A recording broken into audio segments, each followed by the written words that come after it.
What's up, everybody? Tonight we're going to discuss the retirement of Derek Chisora and much more when we come right back. What's up, everybody? Tonight we're going to discuss the retirement of Derek Chisora and much more when we come right back. What's up, everybody? Welcome to another episode of Ring Walk Boxing Podcast. And much more when we come right back. I am Bean. And if you're here today, I hope you're having a good day, whatever part of the world you're in. It's a beautiful day here in Cincinnati, Ohio, the 513. And I just want to say special shout outs to my cousin Kev McFly and my cousin Trill, aka Lando Jones.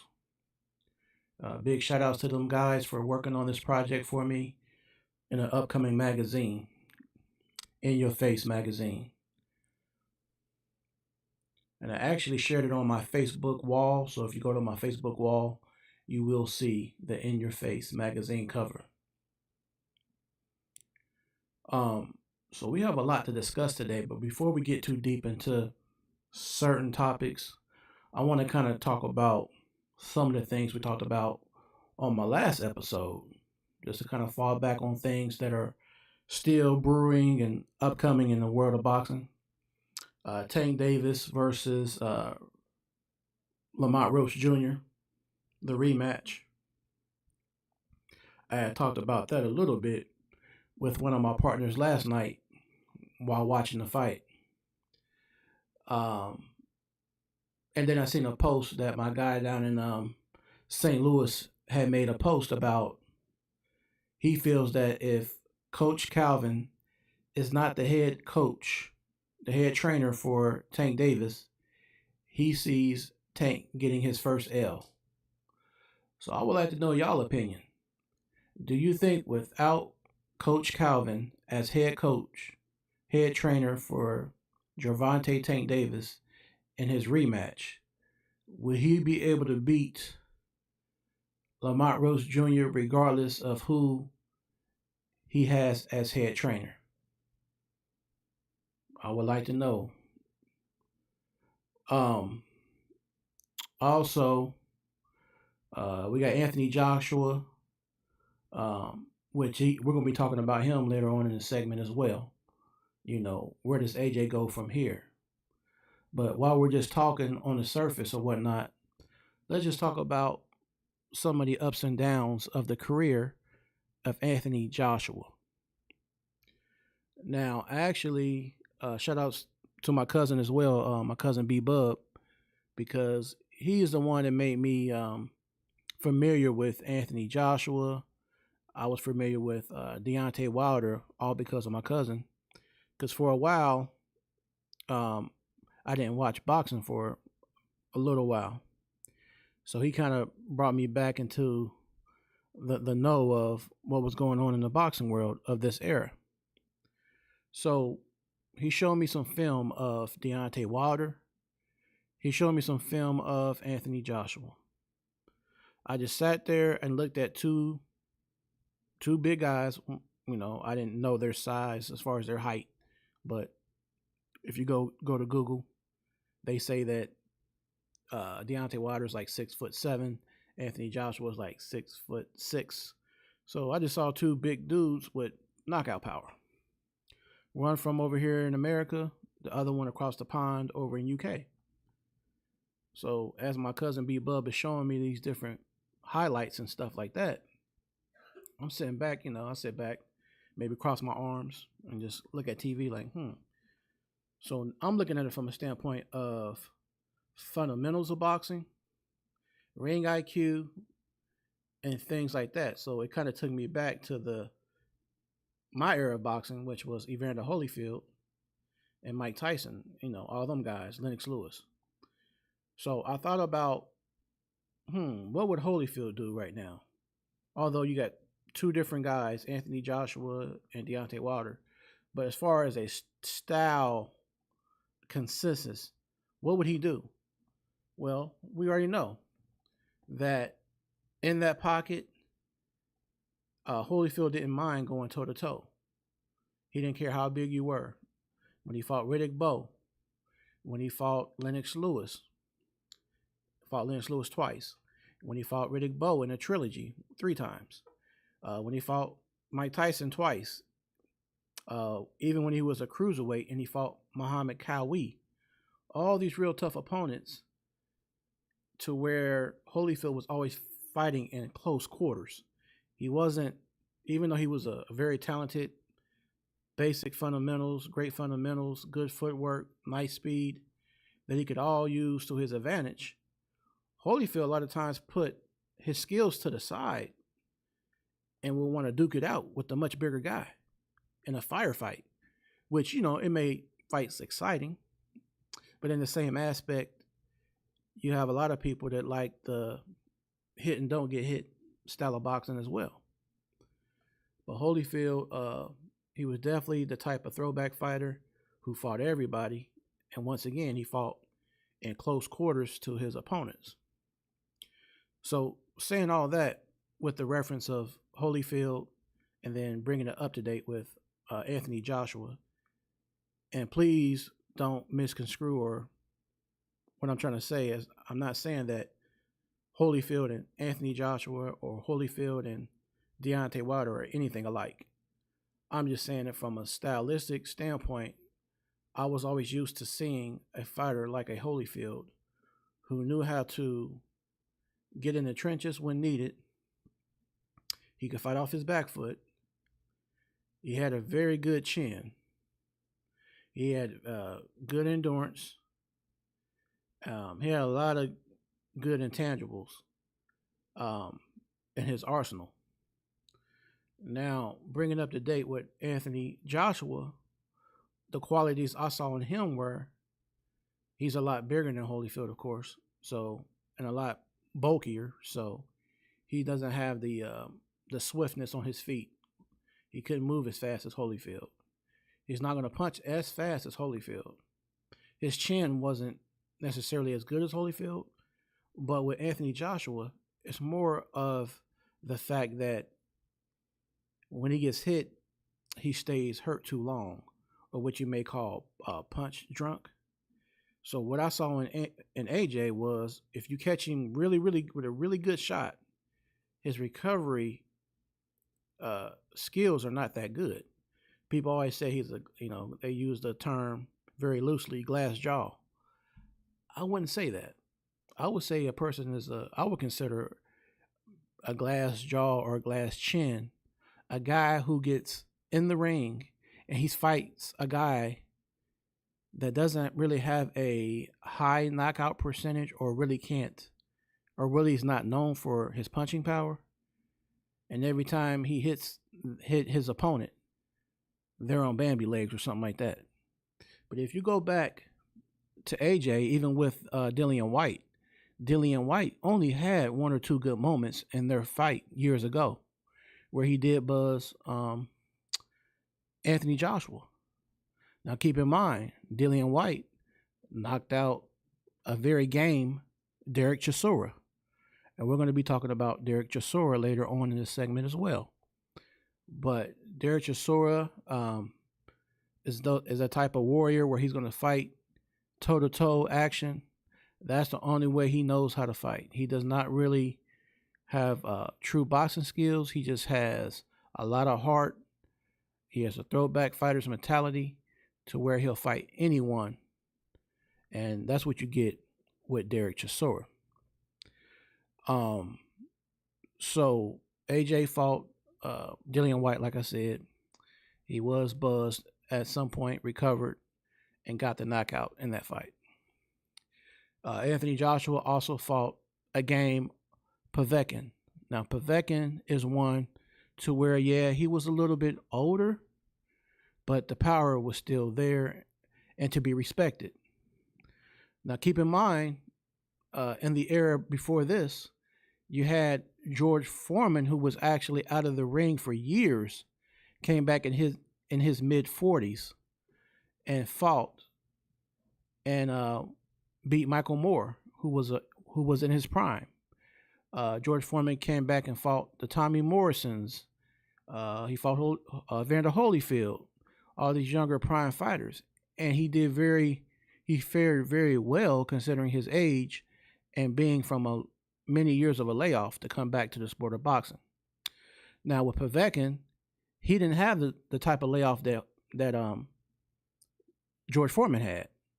Povetkin was pretty steady still in the boxing game, and although it was a tough fight, AJ was able to get over that hurdle and beat Povetkin. Now keep in mind, Holyfield didn't become a pro to the age of 18. He was a late starter. Now in that same aspect, you had Deontay Wilder. In all fairness, he was a late starter as well. He began his boxing career at the age of 19 or 20. Well, anyways, being somewhat fast-tracked, like I said, he fought Povetkin, he fought Dillian Whyte. At the time, Dillian Whyte, who was undefeated, he fought Povetkin, who fought a lot of big names himself, who has a good resume himself. He fought Joseph Parker, who is a slick fighter, a throwback fighter, and, had a style that was going to give AJ some issues as far as his movement, which we did see that AJ didn't get a knockout in that particular fight. Andy Ruiz came along, which initially it was Big Baby Anderson, or Big Baby Miller, I'm sorry, who was his initial opponent. He got popped for PEDs or whatnot. So then it was a situation Anthony Joshua needed a replacement opponent. So Team AJ, 258 Management, they had reached out to Luis Ortiz, Dillian Whyte, and it was someone else. But basically, they were offering Dillian Whyte a rematch with Anthony Joshua. For whatever reasons there are, Dillian Whyte declined to fight AJ at that time. Luis Ortiz, he declined to fight Anthony Joshua, and it was a nice offer. So basically, they were looking for this replacement to fight Anthony Joshua, and in the background, you had Andy Ruiz, who's out there like, oh man, I just came off this win of beating Dimitrenko. I think I can beat AJ as well. So Andy Ruiz had emailed or on one of the social media platforms, reached out to Eddie Hearn for an opportunity to fight Anthony Joshua. And as we know, he made history that night.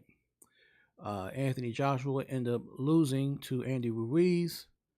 Then they ran the immediate rematch back. AJ won that on a decision. And then he had fought, I'm not going in the exact sequence because I'm not, going off his box rec right now. But he had fought Parker, Ruiz twice, Otto Wallen. He beat Otto Wallen by stoppage. Francis Ngannou knocked him out. Fought Pulev and stopped him. Fought Robert Helenius. Eventually stopped him in the late rounds. And after the fight, Robert Helenius was popped for PEDs after the AJ fight. He had something in his system as well. He fought Usyk twice, lost twice on a decision, and he fought Daniel Dubois, and Daniel Dubois beat AJ by knockout in like the 5th or 6th round. So AJ has had his ups and downs in his career. So right now he's at a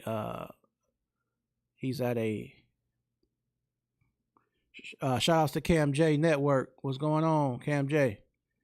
So he's kind of at that point of his career where he's not going to be around much longer in boxing, but there's still a couple of fights to where it's unfinished business.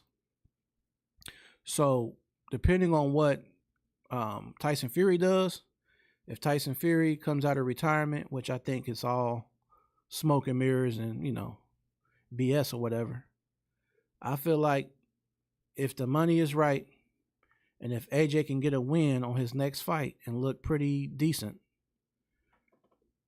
either he's going to have to fight Deontay Wilder. That's provided Deontay Wilder can beat Herndon. And then that can set up the fight for Anthony Joshua to fight Tyson Fury. I think Tyson Fury will come out of his fake retirement and will fight AJ for a nice purse over in the UK.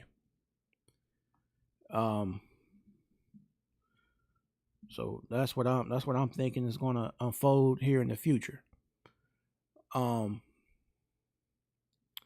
So as far as Deontay Wilder and the Herndon situation, I don't know about.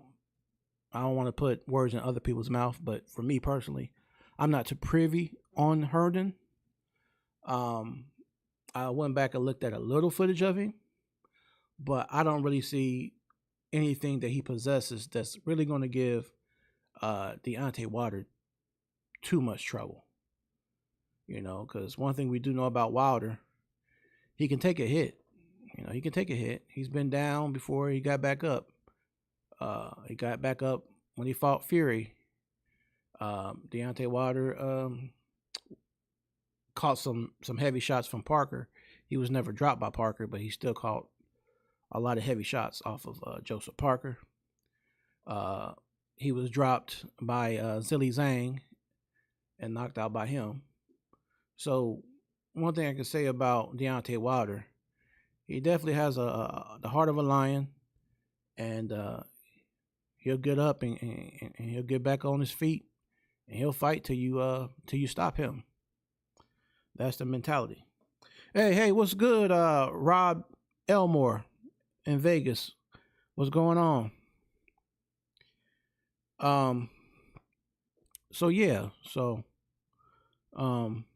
We're gonna have a really, really good show tonight. Especially once Cam J is ready to jump on. We'll be ready to get it going, Oh yeah, for sure. Rob Elmore. Shout outs to Rob Elmore. It's definitely a comeback fight and a confidence builder. And when you come off of a knockout loss like Deontay Wilder did with Zhang, you definitely need that confidence builder. And in the same aspect, since I'm talking about AJ and Wilder, because that's the fight we never got to see, AJ needs a confidence booster as well, coming off that loss with the knockout loss with Daniel Dubois. So they both fought two heavy hitters in their last outings. Deontay Wilder fought Zhilei Zhang, who can punch, southpaw, really huge, a lot of range, not the best defense, and he's not he doesn't have the best gas tank, Zhilei Zhang, but when he hits you and it's flush, he's dangerous. He dropped and knocked out Deontay Wilder. Zhilei Zhang fought Caballero and dropped him. Now Caballero, to his credit, got back up and won that fight by stoppage with body shots. So take note, body shots were very effective against Zhilei Zhang. So if you fight Zhilei Zhang, that may be one of the key components to your success and victory. So as far as AJ, who will he fight next? We don't know yet. He pretty much had a some type of elbow surgery, so he's still healing up. But I have seen little footage of him, training a little bit. I don't think he was using the arm that had surgery, but he was using his good arm, and he was just doing some drills and stuff like that. One good thing about AJ, he may be laid off and not fighting for a while due to circumstances, but he always stays in fighting shape. You don't really have to worry about Deontay Wilder, uh, Anthony Joshua. There's certain fighters that always stay in fighting shape. It's the old cliche: stay ready so you don't have to get ready. Fighters like Jai Opetaia, fighters like Usyk. These are all guys that stay in shape, even if they're not going right into another fight. They always stay in shape, which that's a good thing because it makes it a lot easier because they don't have as much work to do. For instance, if you're talking about a person like Dillian White or Martin Bacoli, where they kind of have those yo-yos in their weight, it goes up and down and up and down, and they're never really at a fighting weight. So then when they come into a fight, they're at an all-time high as far as their weight. I think Martin Bacoli was like 280 pounds, maybe even 300 pounds in one of his fights. So it's like that's not a good fighting weight for him. And as we can see in his last fight, it showed that he was carrying way too much extra weight, pertaining to him trying to fight somebody like F.A. Jagba. Hey, what's up, Adam? Oh, yeah, and Rob Elmore, man, you are very welcome for the congrats on your on your engagement. Adam, you said I would like to see Wilder get a knockout just because everybody wrote him off. He may be able to fight with contenders at this age, but he can still fight.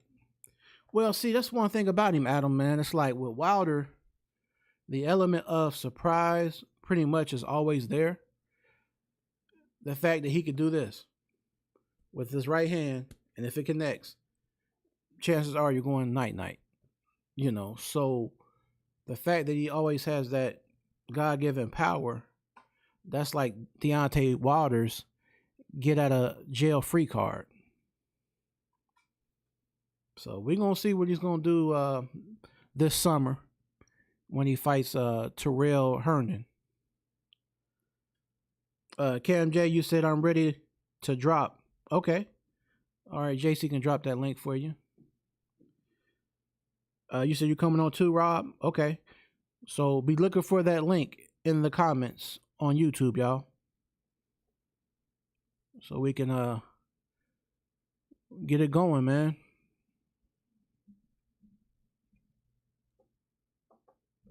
Yeah, man. So, Wilder has spectacular highlight reels, from way back in the day when he fought Duhaupas and Arthur Spilka.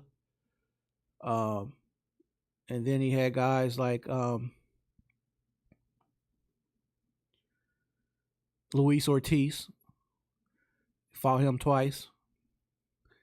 And that first fight was a very good fight to watch. Wilder versus Ortiz 1. Wilder versus Ortiz 2, it was not as exciting as the first fight because you didn't really have the back and forth. Pretty much, Luis Ortiz was winning every round in the rematch. And in round 7, Deontay Wilder lined him up, caught Luis Ortiz with that right hand, and it was good night, Irene. He was out. So that's one thing that Deontay Wilder will have, and you can't take away.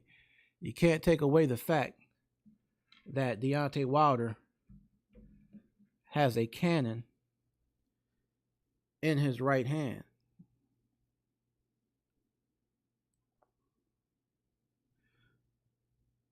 Deontay Wilder, the Bronx Bomber, out of Alabama. All right, fellas, if you can hear me, give JC a second, please. He's trying to get it cracking for y'all.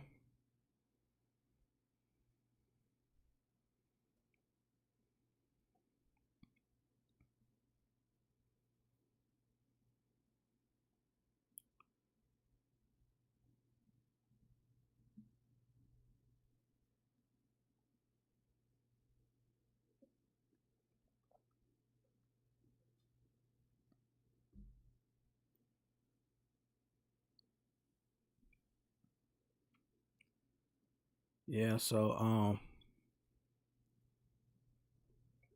and then talk about Tyson Fury, the fact that he's allegedly retired. We just kind of go back on his last couple fights. His last fight, of course, was his rematch with Alexander Usyk, and Tyson he was beat by decision in the rematch. Like most of Usyk's fights, he turns up like Canelo does. He turns up mid rounds, and then he just start to really start inching up to a peak. The first fight, Fury is going to the body of Usyk, trying to wear him down that way or whatever.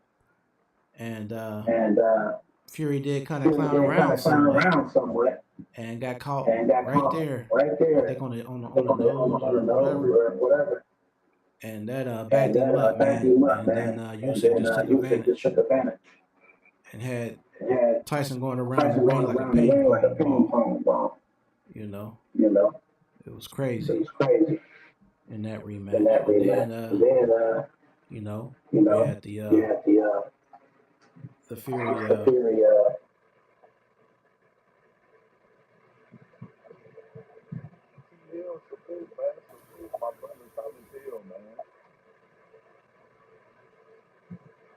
You had the Fury and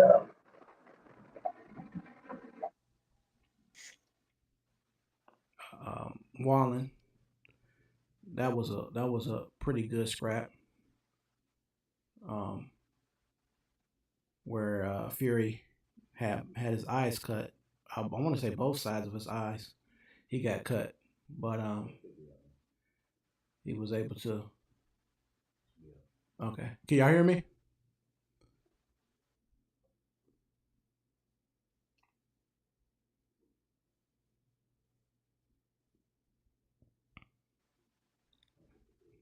Hey, Rob, KFJ.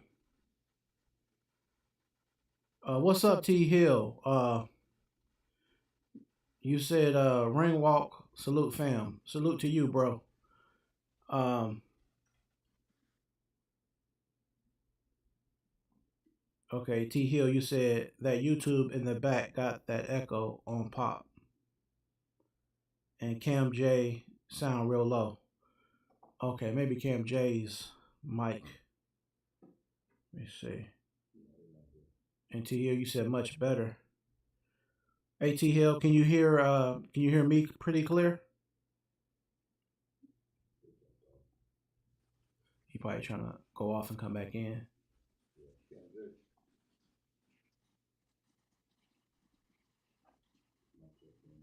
Hey, can you hear me?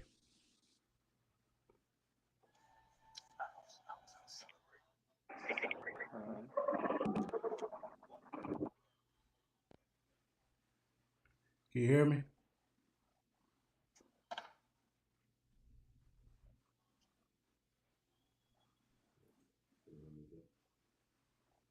Is that mute button hit right there? No.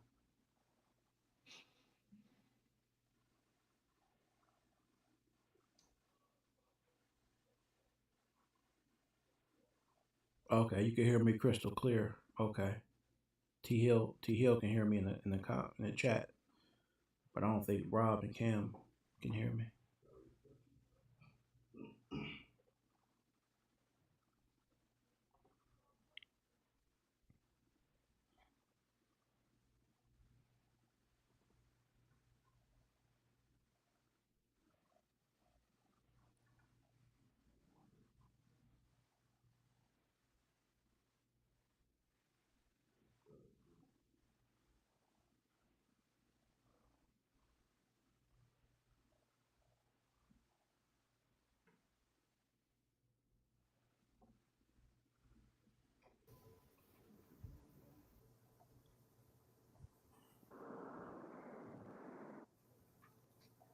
Can you hear me, Bing?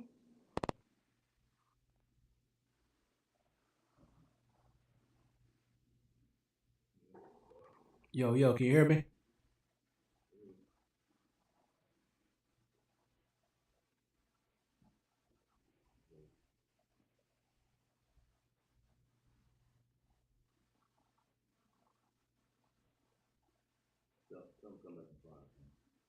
Come back in what?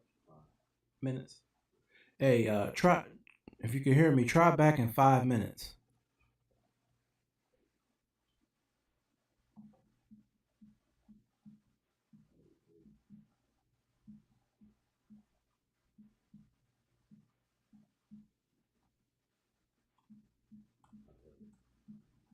Okay.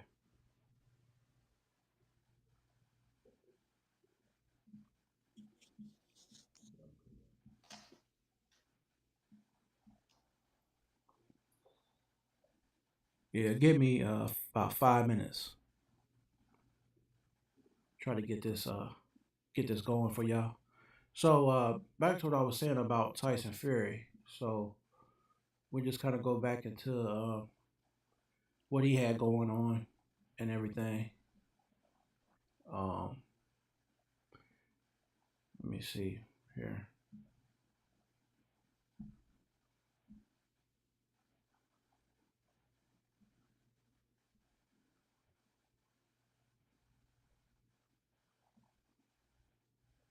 Tyson the Gypsy King Fury.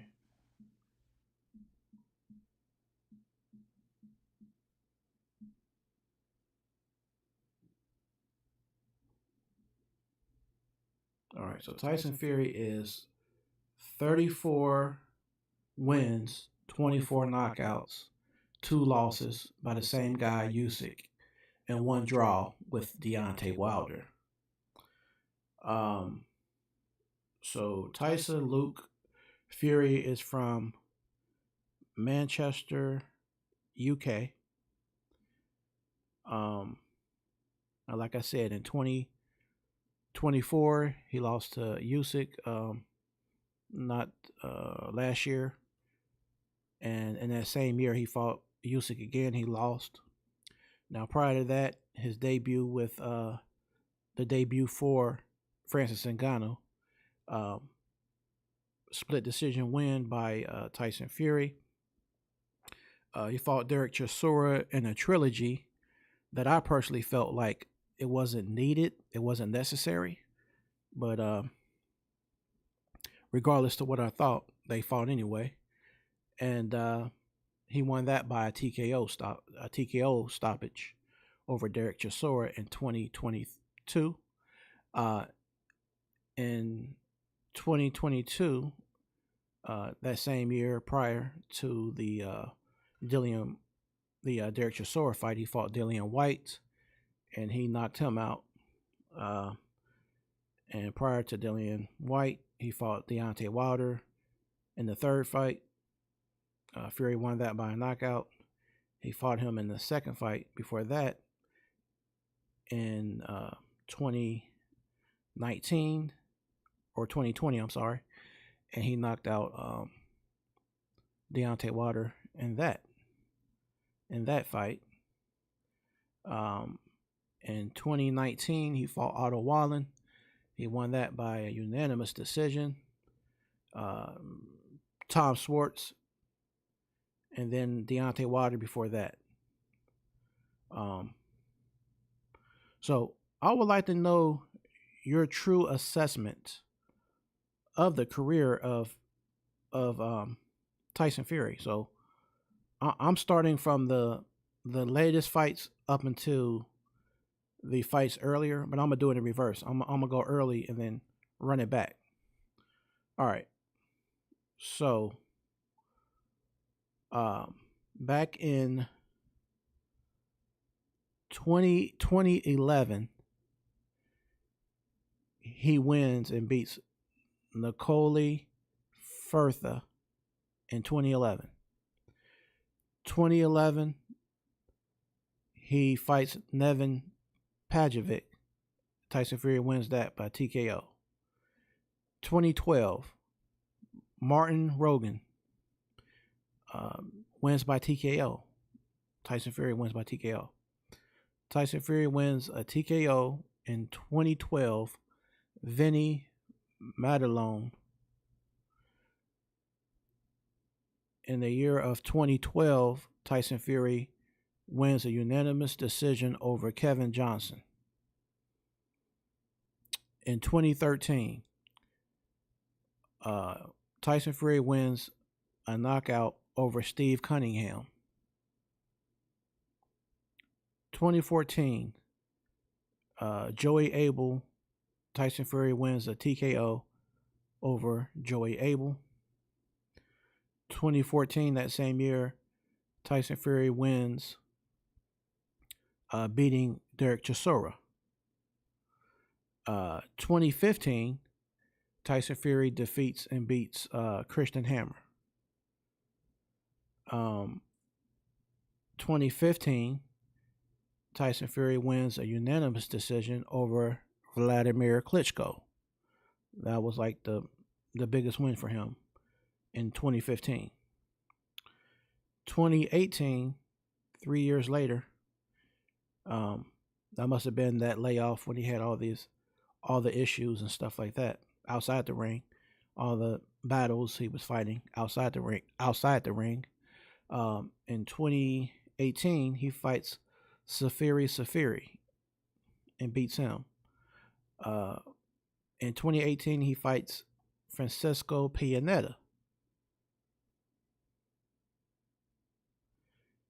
In 2018, he has the draw with Deontay Wilder. 2019, Tom Schwartz. He wins by TKO.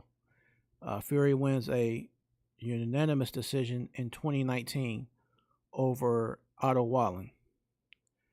In 2020, he wins TKO win over Deontay Wilder.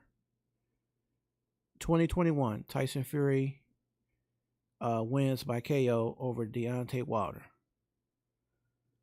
And then in 2022, he knocks out Dillian White. Derek Chisora is in 2022. Tyson Fury wins by TKO.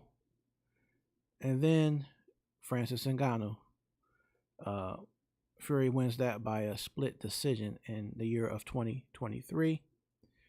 In the year of 2024, he fights Alexander Usyk and loses a split decision. But then in 2024, the same year, he fights Usyk a second time, losing by a unanimous decision, by a wider margin. So it's like Usyk won a little bit more convincingly in the second fight than he did in the first fight. So that's like the pretty much majority of the career of Tyson Fury right there.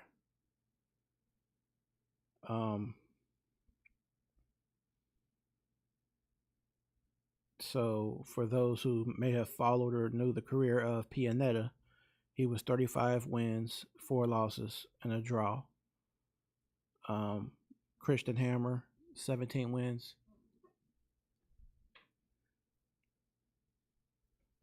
3 losses, and no draws.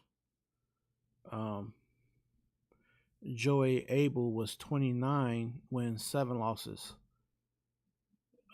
Steve Cunningham was 25 wins, 5 losses. So I just want to know what y'all feel about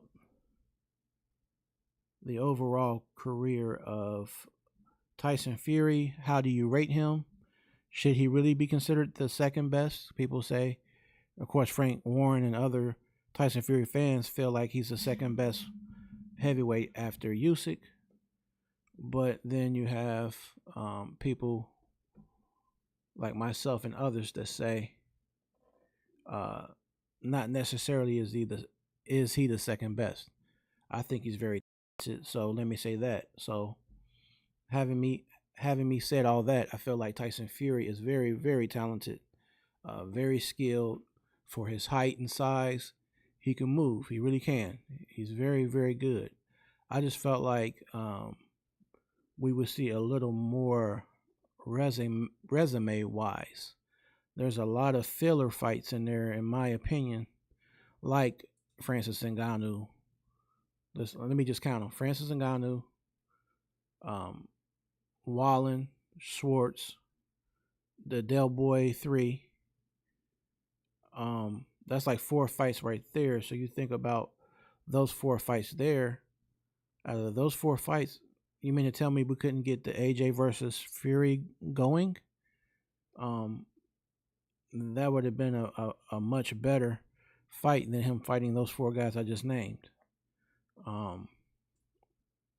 Tyson Fury versus AJ would have been a lot better market wise, and it would have just went crazy over there in the UK. Even now people want to see it, but it doesn't have the same. I don't think it has the same acclaim in 2025 as it did back then.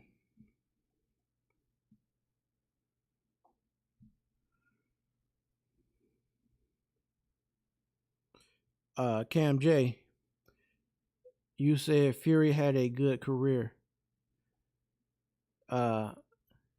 You said dirty, iffy fighter in his own right as well, though. Shout outs, greetings to you, Cuzzo, Dion P, down south. Much love.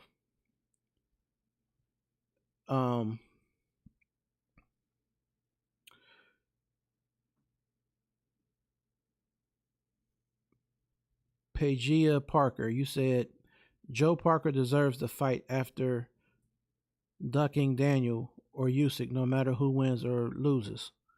Well, see, that's interesting take. Pagia Parker, because I feel like Joseph Parker has been on that winning streak right now. He's fought these tough opponents. Zilly Zhang. That was a very, very tough fight.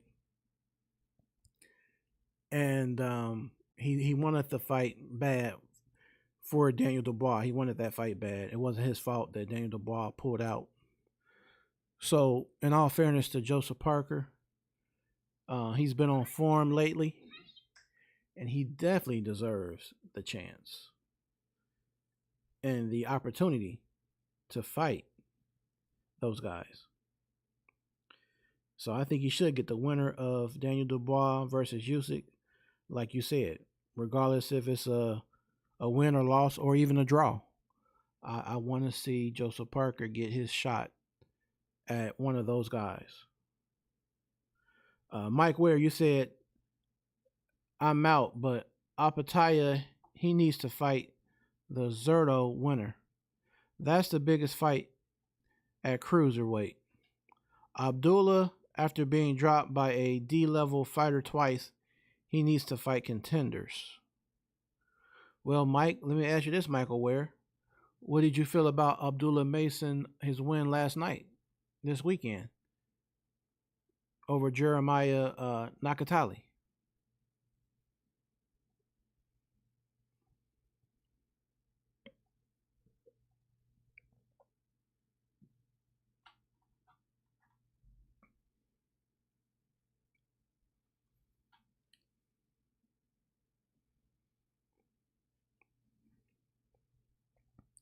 Yeah, Joseph Parker fought Joe Joyce.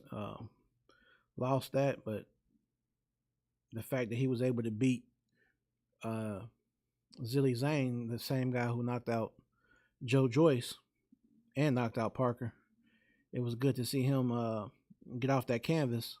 I believe it was like twice maybe in that fight, but he got up and he showed a lot of heart and grit, man. That's one thing you can't take away from Joseph Parker, man. He may go down, but he's gonna get up. He's gonna get up as long as you don't knock him out, and that's what Zilly Zhang learned about him.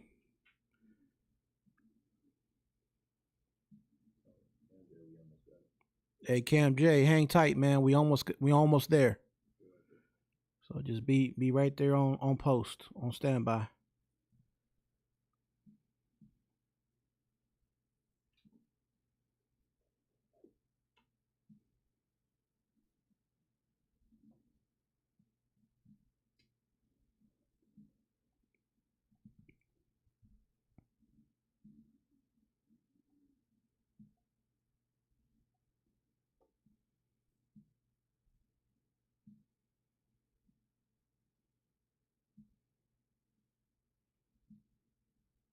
And just let me get off of. I mean, I'm still talking boxing, but I just want to talk some, just life experience stuff. So I had the opportunity over this weekend yesterday to go back to the roots, to Lincoln Heights, Ohio, the birthplace of my mom and dad, and to link up with my uncle Tim and B Bub, my cousin Mario, different ones like Vay, Big Vay out there, and Bo, Cuzzo, Bo Crawford, and Mike Crawford, and different ones like that, man, in the Zone 15. Um, I didn't get to see everybody that I wanted to see, but we kind of follow each other on social media. So shout outs to Cecil Harris, Jay Bake. Thank you for the pick. My cousin Yolanda Robinson. Shout out to her. Um, Shout outs to KB. I didn't get to see you at the actual function, but I saw you were there by the FB post. Treetop. Shout out to Big Kiki. Um, Squeak, and all my family, on the Price family, the Laurie family, Carters, the Lackeys, the Firesons, the Daniels, the Allens, the Satterwhites, all the family out there in Zone 15. Whether I actually know you or don't know you, salute to all of y'all. It was a beautiful block party, and they're going to do it every year. So it was good to kind of just have a good day of it was like a big family reunion. So it was really, really cool. The Powmore brothers, my dude TA, the Morris family, J Love, my dude from Woodlawn. Um, it was a lovely time. Cool Ken on the ones and twos, on the mic. Um, all the artists that did perform and take the stage, the band that played, um, Dark Art, who took the stage as well. So it was a good time out there in Zone 15. So shout outs to everybody from Lincoln Heights, and shout out to my Woodlawn family for sure, because Woodlawn is where I'm from, but my roots are on that other side of the tracks as well. So when I say Zone 15, I'm talking about Woodlawn, Lincoln Heights, Lachlan, all together as one family. We all family, y'all.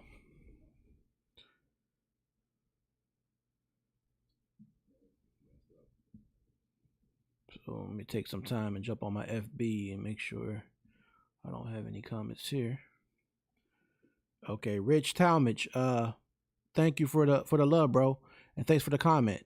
Please go from Facebook and go over to the YouTube channel, to the actual YouTube, because I'm covering everything over there, and it's a lot less work if I can get everybody to come over to YouTube. So I appreciate the love for sure, Rich.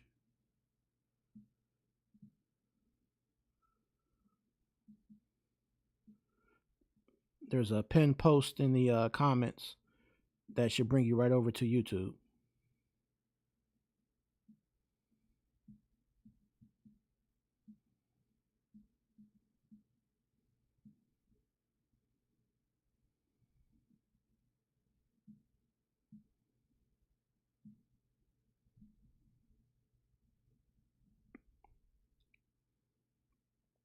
Um, 903 boxing.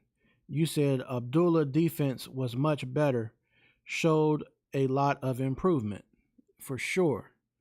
And that's one thing I noticed for sure, man. I noticed that his defense was very he was very responsible defensively. And that's what I was telling my homeboy last night when we was watching the fight. I said, look at that defense. He's not getting caught by these counter punches. It's like after he threw a 1, 2, or 3 punch combination, he brought his guard right back up. So Jeremiah Nakatali wasn't able to really capitalize on Abdullah. Pretty much what Abdullah did last night was the exact opposite of what Keshan Davis's brother was doing. Kelvin Davis, he's taller, he's rangy. You would think he would use his long reach for his jab. He didn't start picking up his jab till late in the fight. He should have started off from round 1 using that reach. But as he would throw 1 punch or maybe even 2 punches, he would leave himself open, dropping his guard, step back, and he kept doing the same thing over and over. 1, 1, 2, step straight back in a straight line, and every time his opponent was catching him with the right hand. Every time. I'm like, why is he not doing anything different? And Bomac is a great trainer, so I don't want to place blame, but I'm like, who's in his corner not telling him that you're susceptible to his right hand every time you throw a punch and you're going back in a straight line? It's not like you're throwing a punch, going back and doing this and covering up or sidestepping. You're like going back in a straight line. So every time you're getting caught with that right hand. Now, Abdullah, he was never getting caught like that. In his fight, every time he threw a combination or something, he would cover up real tight. And that's the type of fight that Kelvin Davis needs to actually watch so he can see how you should be defensive-wise. It's real important to be defensive and to have the techniques of your defense and to tighten up your leaks. But for whatever reasons there were, Kelvin kept doing the same thing over and over, and he paid for it every single time that he did it. I just couldn't understand what it was. Mic check. Cam J. Can you hear me?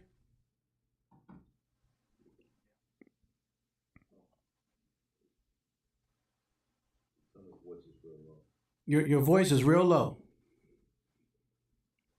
But keep talking, Cam J. If you can hear me, keep talking. We just need to get your voice on point. The volume of your voice on point. You can be heard, but not like we should hear you.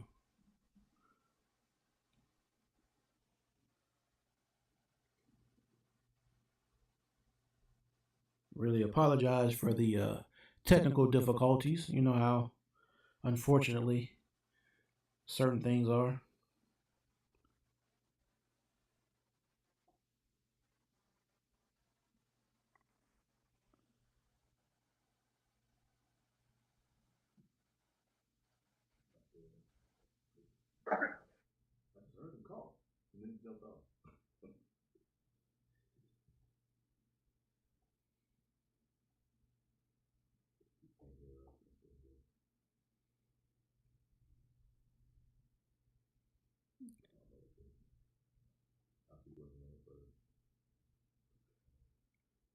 All right, if you can hear me, Cam. Oh, okay. Yeah, well, we're just still trying to figure out this situation. Sorry about the inconvenience, but sometimes programs act up certain times, and you don't know why.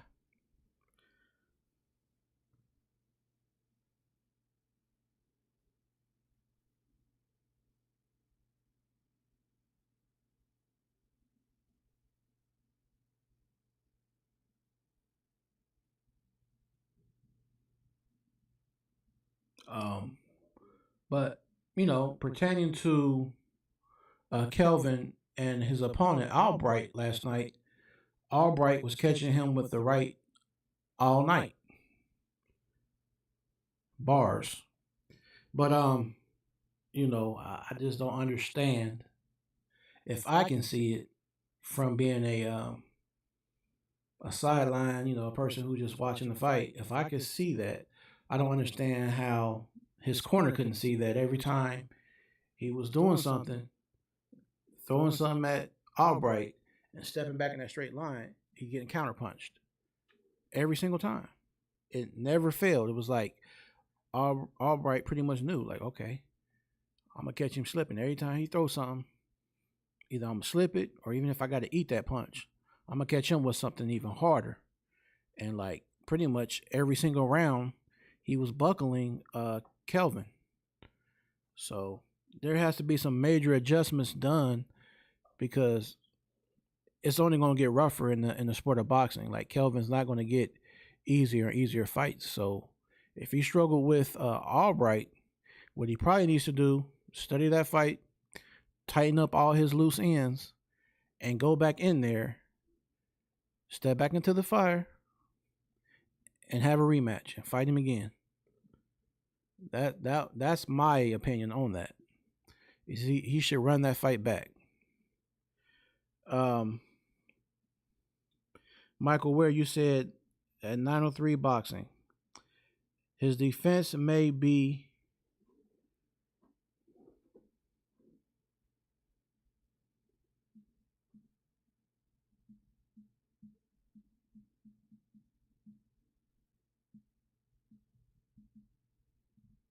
okay. Mike, Ware, you said at 903 boxing, his defense may be better. I want to see him fight a legit contender, not someone desires to lose and take a solid punch. Yeah, I mean, I get your argument, Mike Ware. I get your argument. Um, but I mean, what he's only had like what 17 fights or something like that. Um, so I think he's at that point. Like they're about to have him fight Sam Noakes Sam Noakes or something like that. So while I'm speaking of that guy, let me look him up real quick and look up his box rec.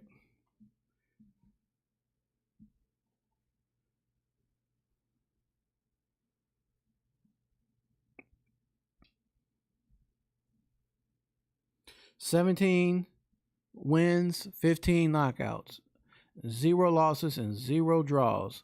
Sam Noakes from UK. Orthodox fighting stance, 5'8", um, age 27. So this is likely going to be the opponent of potentially be an opponent for Abdullah Mason. So I'm not too privy on Sam Noakes, but we definitely see he has a lot of wins. And as far as his opponents, I don't know. I'm not too privy to his opponents.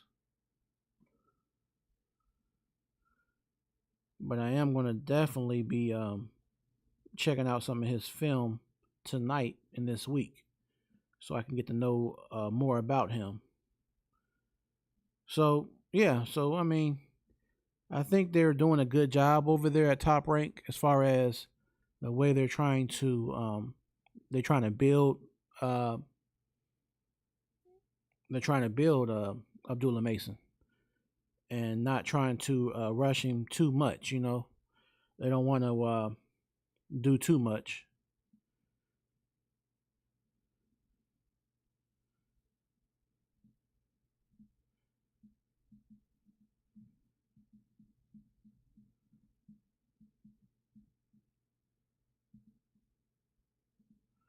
So they want to kind of like they want to make sure that they have him moving up the ladder at a perfect pace, because there is a such thing of fast tracking a fighter and doing too much, because the timing does mean something. I mean, let's look at Big Baby Anderson.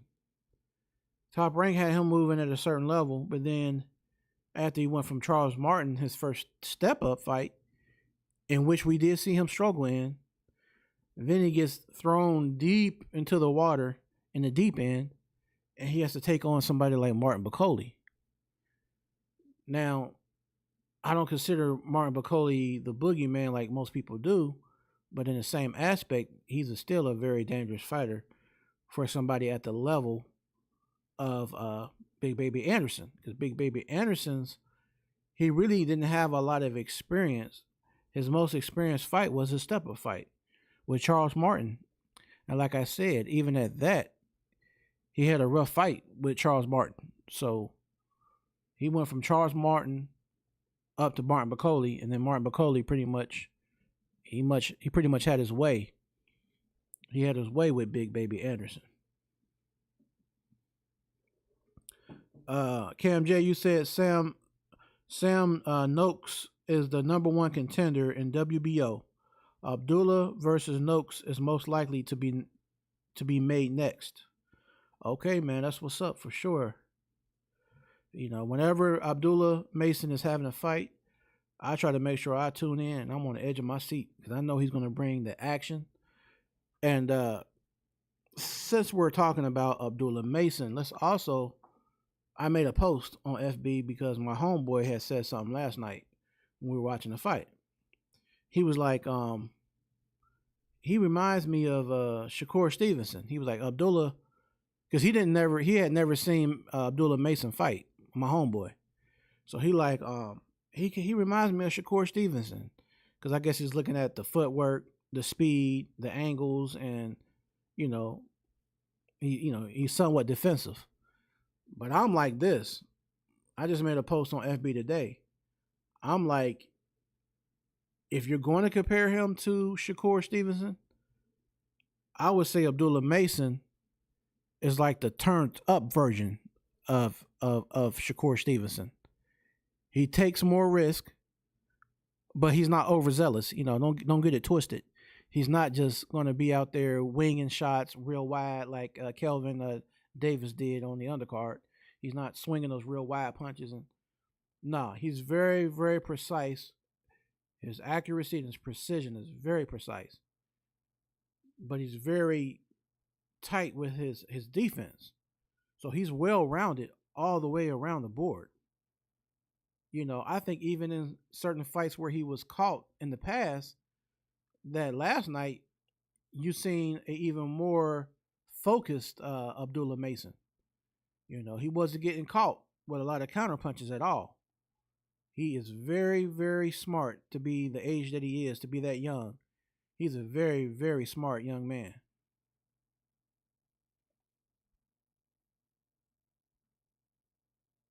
Cam J, you said they'll fight for the vacant title most likely.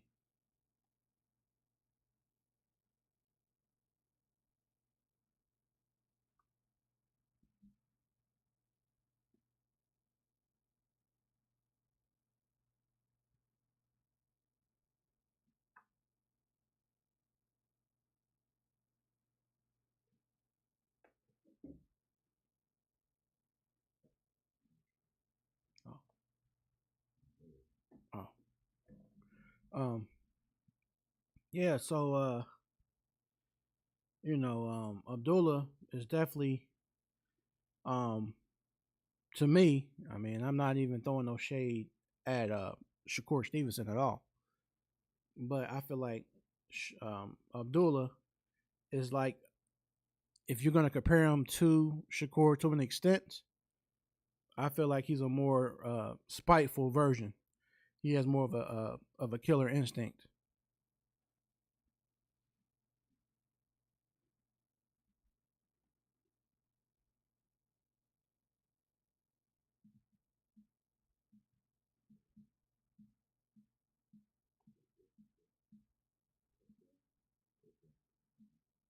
Okay. Hey Cam J, come on, try to come back on. Cam J, you said comparing Abdullah to Shakur is nasty work.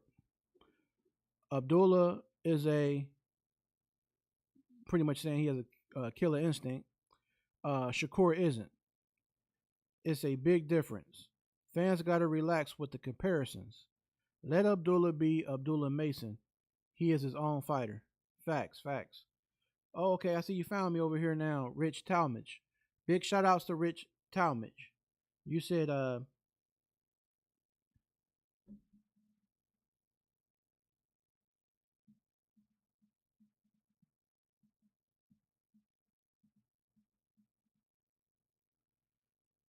said Jake Paul versus Chavez. What's your take on them? I'm gonna be honest, man. I have to. I mean, I'm gonna look at it from the entertainment aspect, but I couldn't sit up here and lie and say I'm a Jake Paul fan. But he is bringing the some interest to the sport of boxing, and he does do good with his marketing. Like he's a very good marketer with the women's card and stuff with Amanda Serrano and Katie Taylor and Alicia, I believe maybe Alicia Baumgartner. I'm not sure, but um, he's doing a lot of good things as far as uh, you know some good cards, and I think that Cam J he could take it to another level and expound on certain things when it comes to Jake Paul. So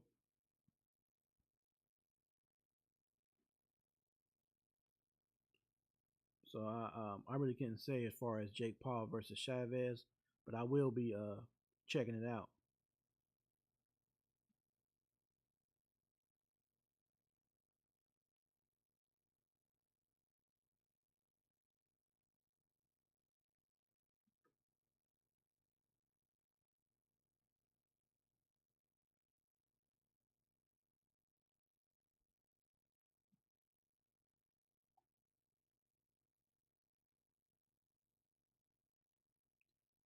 You said Rich Talmadge. I think Jake is taking older fighters.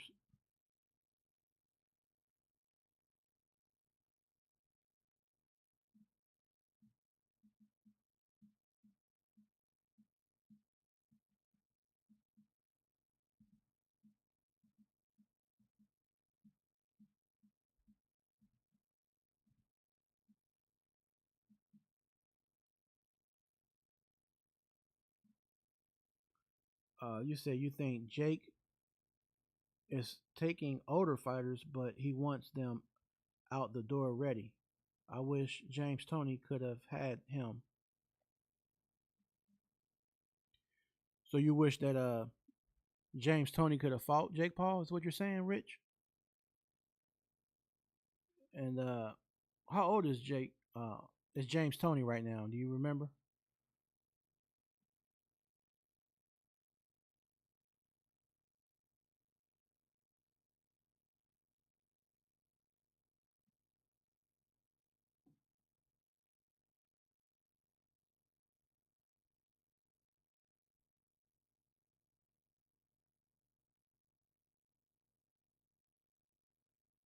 So you said 50 or 49? Oh, okay. That's what's up, man. Yeah, these guys is up there. I mean, he's about like 49. Look at Manny Pacquiao. You know, age 46. You know, and Mario Barrios is like 16 years younger or something like that. So yeah, man, it's pretty wild when you think about the age gap when it comes to stuff like that. You know.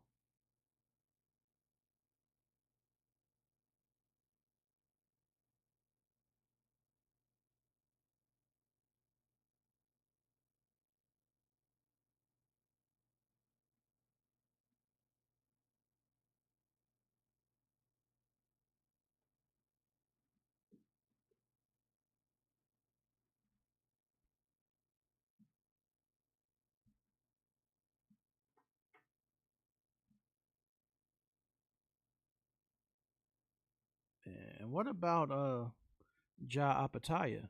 You know, his win, his most recent win over Squayo. You know, for Jai Opetaia retaining the IBF belt at cruiserweight division. You know, 5 round TKO. He pretty much had the first round filling him out. By round two, just that fast, Jai Opetaia was already turning up. You know, southpaw stance, um, and he's touching up Squayo. You know, peppering him with different jabs and short hooks, and the speed of Jai Opetaia is great. He has really good hand speed, and he has a very good ring IQ. You know, the way he moves and gets himself out of trouble. Um, you know, he doesn't stay in the clinch very long.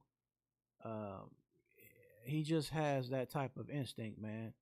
But he has skills, all around skill. And to be a cruiserweight, he moves really slick. Um, you know, he even dropped Squayo with a body shot, which was ruled. I don't know what they ruled it because when they played it back in slow motion, he kind of did grab. He was kind of holding him, and he hit him in the solar plexus.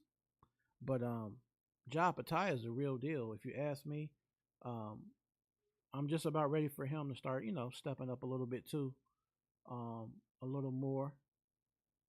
In his next couple fights, though, you know, we'll just see how good he really is.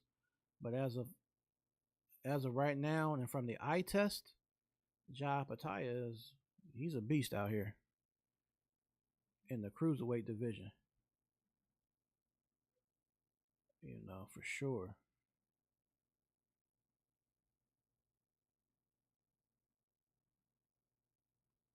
You said he's actually 56, Rich. Wow, that's crazy. You said, but his style would create a problem for his blooming. I'd like to see Jake Paul call out. You said Anderson. Um,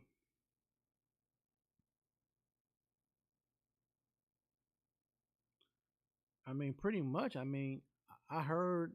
I don't know if it's true, but for a while they were trying to do a league for the older boxers, like guys that were retired, but they were like, I guess, in the mid 40 to early 50 club that they could box each other.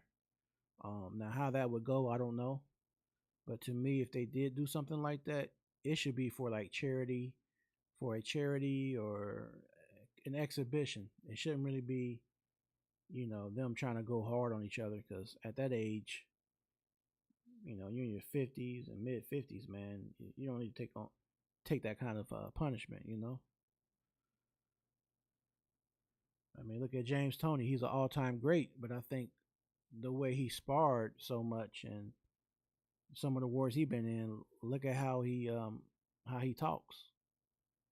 You know, James Toney, you can see the effects of the repeated blows and stuff like that.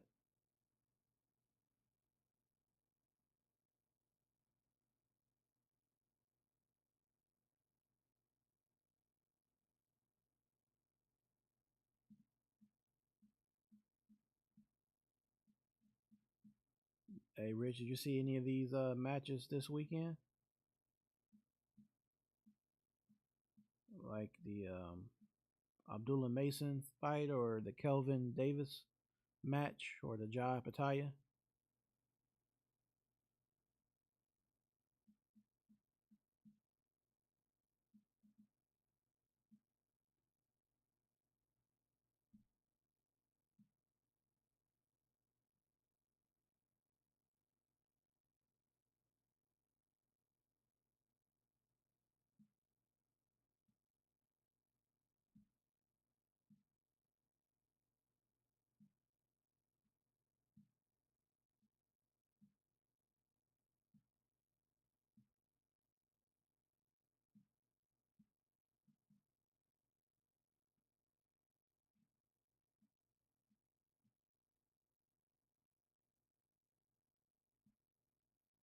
B Bub, what's up, Cuzzo? I'm just tapping in over here on FB real quick, uh, saying what's up. So, like I said, if you're on live on FB and if you're seeing this post, please come over to the YouTube channel because everybody's over in that chat. In fact, B Bub, if you come over here, you can holler at Didi over in the YouTube.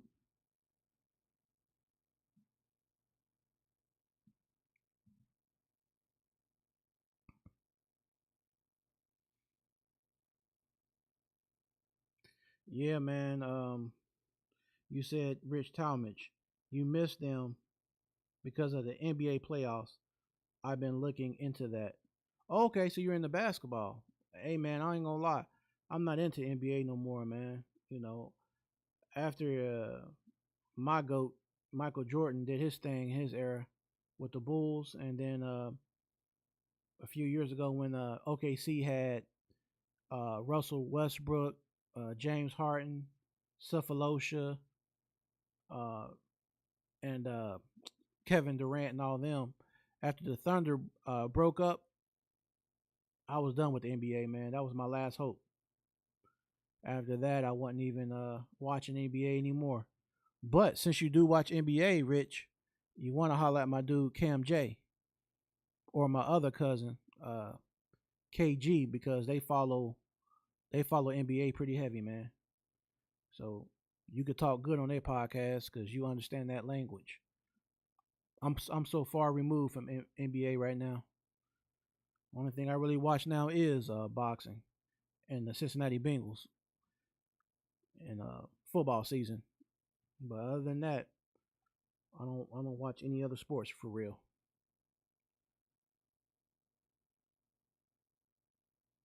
Rich Talmadge, you said you see a few great matchups. Crawford and Canelo is my heart and soul is in it. Yeah, man. Now that's the one. There's a lot of interviews lately. I haven't seen many interviews with Canelo lately. I'm gonna have to look tonight or whatever. But there's plenty of footage and plenty of interviews where Bud Crawford is everywhere. He's doing interviews with all kind of people right now. So it looks like that fight is going to be lit, but it's definitely look like it's going to be official. I don't know about a venue for sure because shout out to Rob Elmore. He asked me about a venue when he messaged me. Cam J, if you're still there, do they have a venue for Canelo versus Crawford? If they have a venue, where are they going to host this fight at?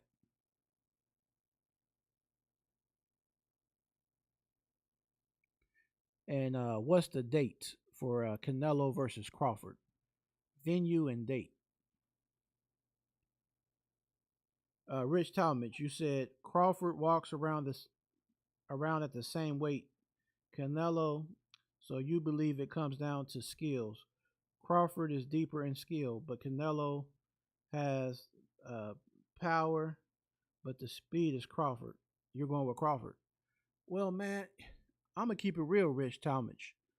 When I first heard about that, looking at the facts, that Crawford is technically a 147 pounder who's had one debut at 154.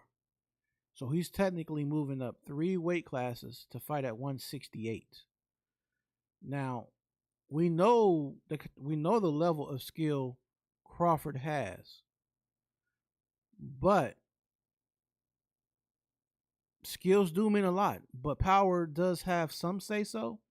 So will his power acclimate to 168?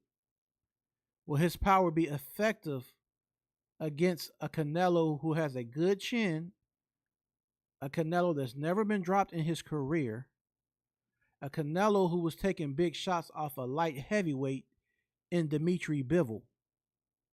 So can the power of Crawford translate from a 147 pounder to a 168 pound opponent.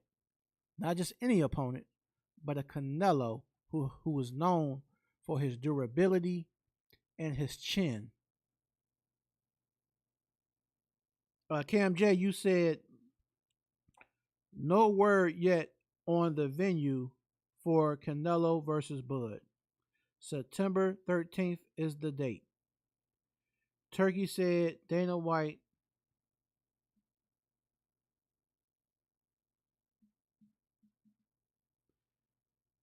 will promote the fight with Canelo versus Bud. Oh, okay. So that's my feelings on that, Rich Talmadge. Um, I'm back and forth. I can see why you say Crawford with better skills can beat Canelo, but I'm looking at it from the standpoint of the power and the speed. You know what I mean? Like, will he still be at 168 what he is at a smaller weight class? Will he be able to still move as fluidly as he is as a smaller guy? When he's packing on that type of muscle, with that muscle mass, is it going to affect his endurance? Is it going to affect his timing? Um, is he going to be able to withstand the type of power that Canelo has at 168, being hit by a much bigger guy? I mean, the more the questions I'm asking myself, but then I'm thinking to myself too, Bud is a very special fighter. So I'm kind of conflicted. I'm going back and forth. At first I said Canelo would win, but then I said maybe another week I'll say Crawford will win. But then right now I can understand you saying Crawford would win. But then on the other side I'm like, I don't know. I'm kind of back and forth, man. I'm so indecisive on Canelo versus Bud, man. If I had to put money on it, and I was on the what do you call it, the app, the like a DraftKings or something, I would probably put so much on each guy because I couldn't really say for sure who's going to win that fight.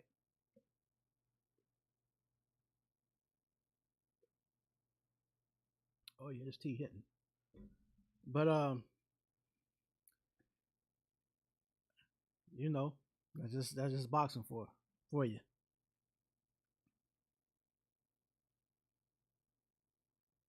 Rob Elmore, you said I'm back. My dude called me to congratulate you. That's what's up, man. That's that love, man.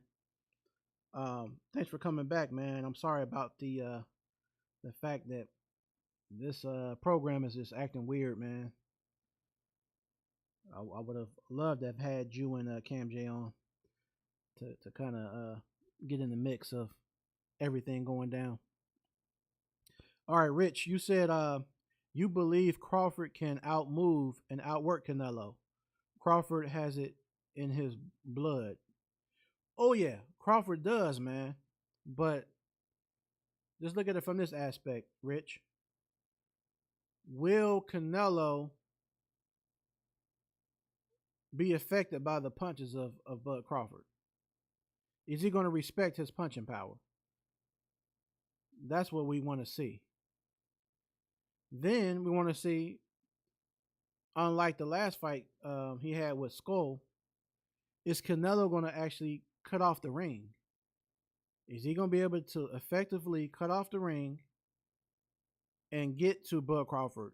And not only get to Bud Crawford, will he be able to zone in on his body and implement the body punishment? If Canelo can get to the body of Bud Crawford, we don't know how that's going to affect Bud. We've never seen Bud fight somebody, uh, this big. I mean, we know like height comparisons, they're like maybe similar in height, maybe even Bud's a half an inch taller, or whatever. But as far as the body mass of Canelo, he's been at that weight class for a long time. He's fought Triple G. He's fought, like I said, a Bivol. At 175 and when he stepped up. So we know Canelo has a chin. We know this. Now there is a part of me that says that Crawford can win on points. That I can see a scenario on where that could happen. So let me ask you, Rob, what do you think? Canelo versus Bud Crawford. How do you see it playing out?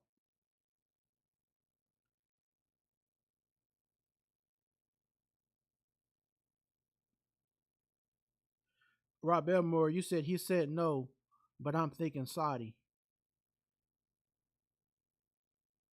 Rich Talmadge.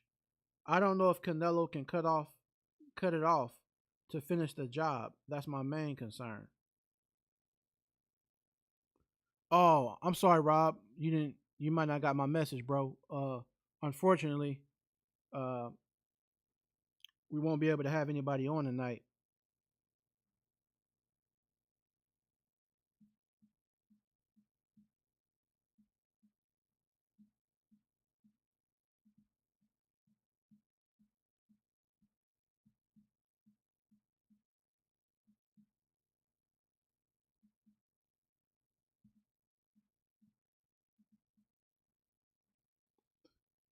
Oh yeah, yeah. And I understand that, Rob. I got Bud on points. There's times I'm thinking Bud on points, and there's times I'm thinking that maybe the pressure of Canelo, if he cuts off the ring like he should, if he does the things that we know he can do, and he turns up, uh, I don't know, man. This is an interesting style matchup, and I think it's more interesting just because of the fact that Canelo's the naturally bigger guy. He's a naturally bigger man he's used to that weight class where more of the adjustments are going to be on the side of Bud Crawford. He has to make all the adjustments.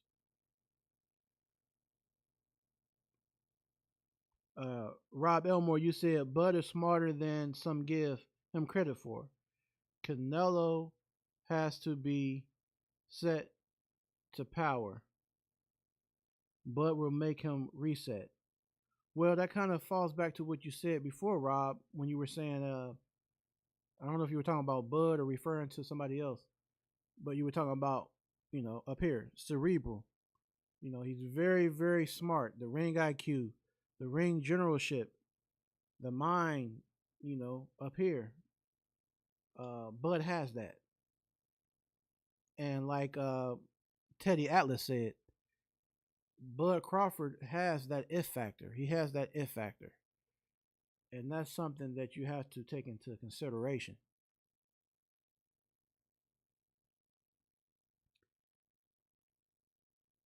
You said Rich Talmadge.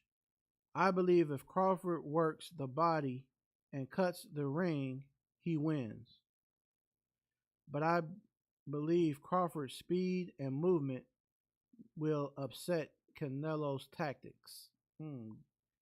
Hey man, that's a good point right there, man.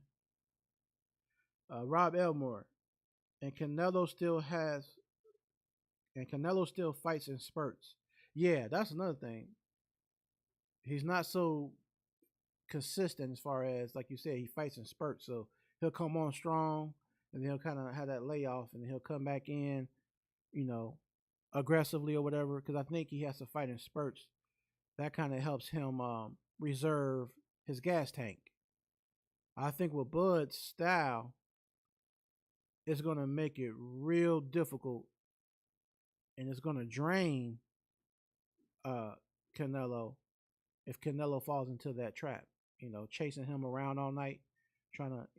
I'm not saying Bud's going to be like on some Shakur Stevenson type time, but he is going to be moving around smart enough and using his angles to where it's going to be problematic for Canelo. Um, Rob Elmore, you said my only concern is the way of Crawford. Yeah, man. I'm just wondering if he's going to lose a certain edge that he has, being naturally, a 147 guy who just made his first debut at 154 against Madrimov. Um, going up two more weight classes from 154 on up. Um, it could work out for him or it could work out against him. We're just gonna have to see um, when that fight happens. But I mean, in all the interviews I see of Bud and Bomac, his trainer, and different ones associated with Bud, they have a very, very high level of confidence that Bud will beat Canelo. It's like they sound so confident, and I get it. You got to be confident because you wouldn't take on a fight if you didn't think you could win it. But um, I don't know, man. It's just one of them things. Like you know, I guess me going back and forth saying that Canelo may win and then Crawford may win.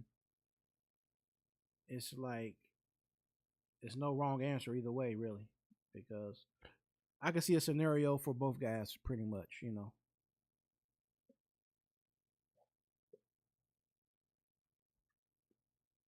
So before we end this episode, let's talk a little bit about Derek Chisora. Derek Chisora, as we know, out of UK, is the true essence of a throwback fighter. Derek Chisora has pretty much fought anybody in the heavyweight division you can think of. Derek Chisora is a fighter um, that goes in those trenches. He's always in a dogfight, always in a slugfest. He's always coming full throttle. Um, and when he fought people like Parker, like the first fight, the fact that he even dropped Joseph Parker was amazing. The fact that he dropped Joe Joyce and actually won that fight against Joe Joyce, that was amazing. So for his 50th fight, I seen a meme that I shared on FB, and it had Usyk, Dubois, Anthony Joshua, and Joseph Parker. Now, I personally couldn't see it would be no benefit right now for Usyk and Dubois, who are fighting for undisputed. There's no need for either of those guys to fight Derek Chisora. And then you got Joseph Parker, who is pretty much still wants his fight with Daniel Dubois, but is also willing to test himself versus Alexander Usyk. So my feeling is out of the four guys I mentioned, the only person I can see available for Derek Chisora is Anthony Joshua, which makes that a strange and a very interesting scenario because Anthony Joshua and Del Boy are good friends. That would be like Tyson Fury fighting Joseph Parker. Two guys that said they're friends and that they would never fight each other. Well, back in the day, Derek Chisora said he had a high level of respect for AJ and that he wouldn't fight him. But then he kind of changed his tune a little bit. I think now he's like, well, shoot, hey, we are friends, but hey, they look at it like a doing a friend a favor and vice versa. Like AJ's doing, I'm just saying, if it were to happen, AJ's doing a favor for Chisora, Chisora's doing a favor for AJ. They're giving each other a payday. So let's say hypothetically, Anthony Joshua versus Derek Chisora. How does it play out? What would be your prediction if that is the 50th fight for Derek Chisora?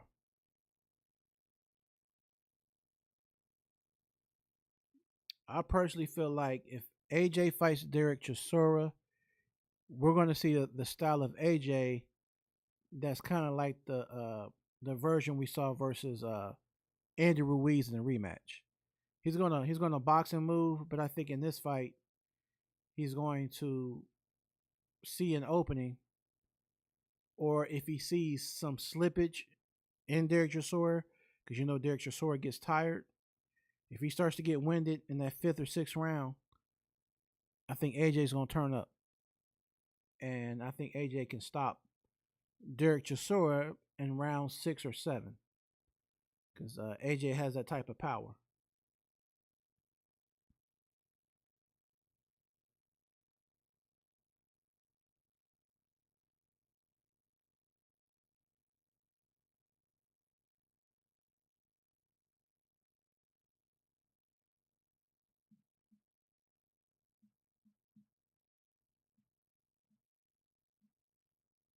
Um, Rob Elmore, you said your only concern is the weight for Crawford.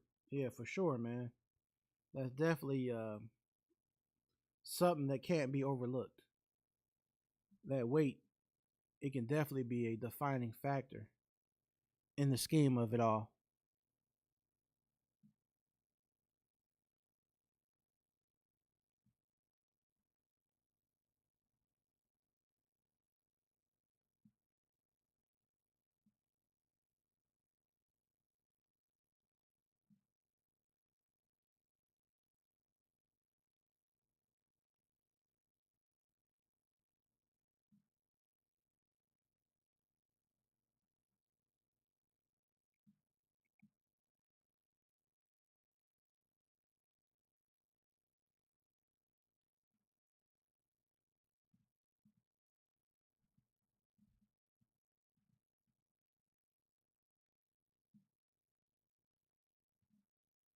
And for the last time, if you can see me on FB, please come over to YouTube. There's a pin link in that comment on Facebook.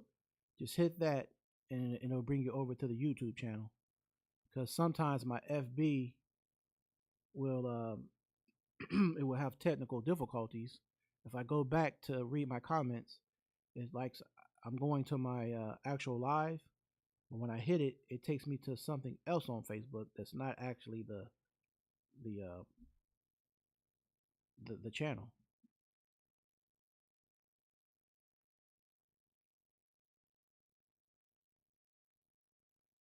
We lost on, sir. That's what it's doing. Well, so are you still there, Rob and Rich?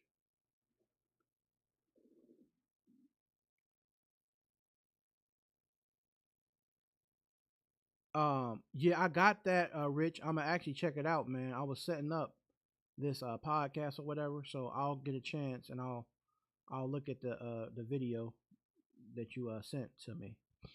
Um, but right before I wrap it up with you, good fellas, I just want to know what you felt about potential fight with Derek Chisora versus Anthony Joshua, and the fact that this would be the 50th fight for Del Boy, and pretty much Derek Chisora is going to hang up the gloves.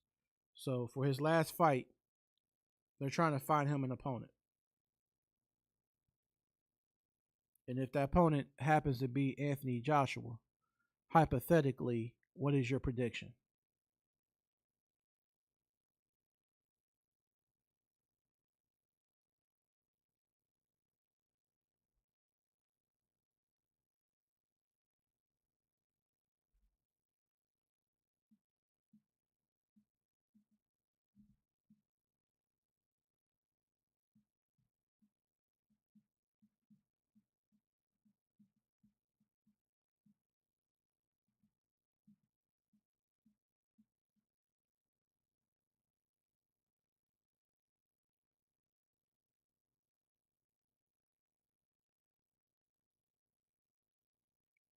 Um, so yeah, man.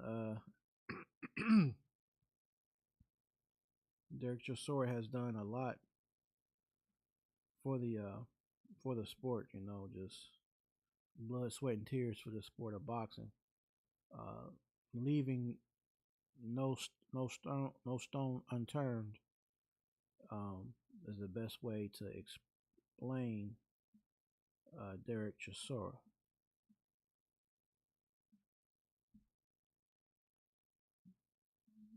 Derek War Chisora. So Derek Chisora, he's 36 wins, 23 by way of knockout, 13 losses, and no draws. So let's go through his career real quick and let's talk a little bit about Derek Chisora as he will be retiring in the near future. So Derek Chisora is a heavyweight from UK, United Kingdom. He was born in Zimbabwe in Africa. His nickname is War. Right now he's age 41, orthodox style fighter with a 74-inch reach. He's 6 foot 1/2 inches. So we can go so far back because, like I said, he has 49 fights. That's crazy. So we'll go back and we'll talk about his career. All right. So one of his very first fights was in 2007, y'all. I was like, what, 27 back then? So he won a fight against Esvin Ketchis back in 07. I'm not going to go through all 49 fights because that's a lot of fights. But I'm going to kind of like step it up a little bit. He fought Danny Williams. Now, if you remember Danny Williams, he's a UK fighter that Mike Tyson fought towards the end of Mike Tyson's career. And he stopped Mike Tyson. But this was Mike Tyson, like I said, that was pretty much over the hill and ready to exit the sport of boxing. Well, at that time, Danny Williams was 41 wins, 8 losses, and Derek Chisora beat him by TKO in the year of 2010. In 2011, he fought undefeated Tyson Fury, 14 wins, no losses, and he lost to Tyson Fury by a unanimous decision. In 2011, that same year, he fought Robert Helenius. He lost to him by split decision. Now, just going by this box rec, y'all, look. 2011, Derek Chisora had 3 fights in that year. That's great. When you're having 3 fights, and if somehow you can have 4 fights in 1 year, that's real remarkable. But this just goes to show the level of tenacity and the fact that this guy was always active in his career. He was active. You know, he didn't have ring rust. He didn't have long layoffs, 18 months in between a fight or 2 years in between fights. He was fighting sometimes 3 times a year. And that's what these fighters of today need to be doing. So in 2012, a year after Helenius, he fought Vitaly Klitschko, one of the Klitschko brothers. Yeah, Vitaly and Vlad. Now, in my opinion, Vitaly was the more dangerous of the two. He lost a unanimous decision to Vitaly. In 2012, that same year, he fought David Haymaker Hay. He lost to David Hay by TKO. And David Hay at the time was 25 wins and 2 losses with no draws. In 2013, he fought Malik Scott. Malik Scott is now the trainer of Deontay Wilder. Malik Scott at the time was 35 wins, no losses, and 1 draw. Derek Chisora won by TKO over Malik Scott. He fought Kevin Johnson, an opponent that AJ fought and an opponent that Tyson Fury, I believe, fought as well. And in 2014, Derek Chisora won by unanimous decision. In that same year of 2014, he fought a second fight with Tyson Fury, and he lost that fight to Tyson Fury as well.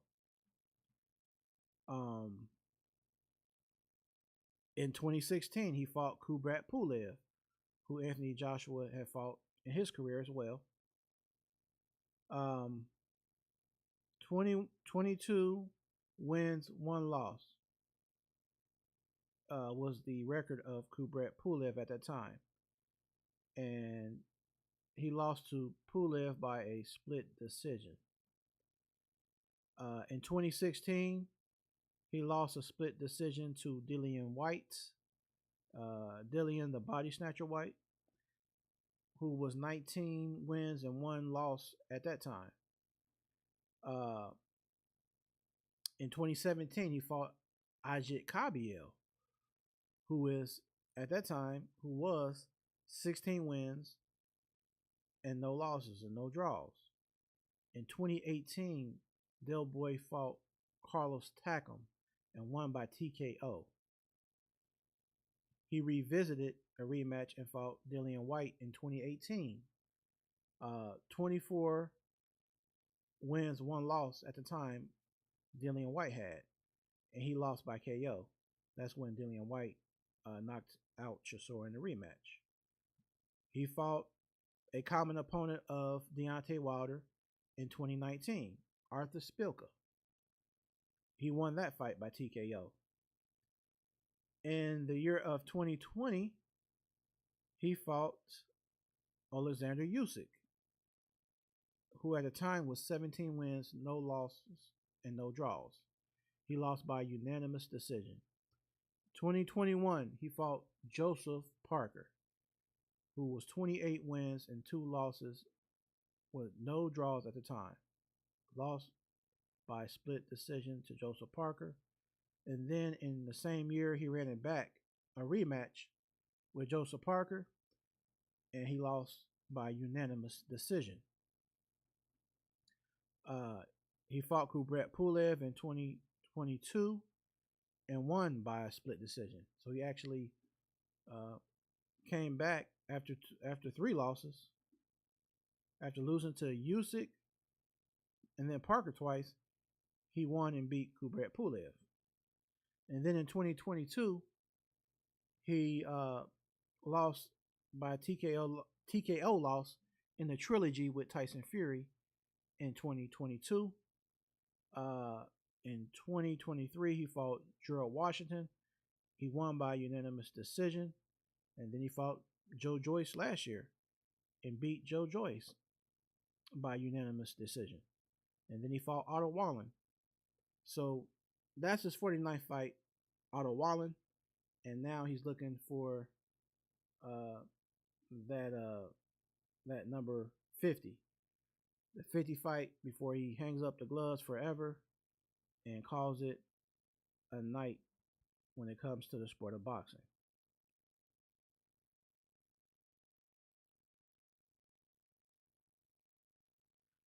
Didi, you said it's been a pleasure being in the live chat this evening with each and every one of you. Have a wonderful work week.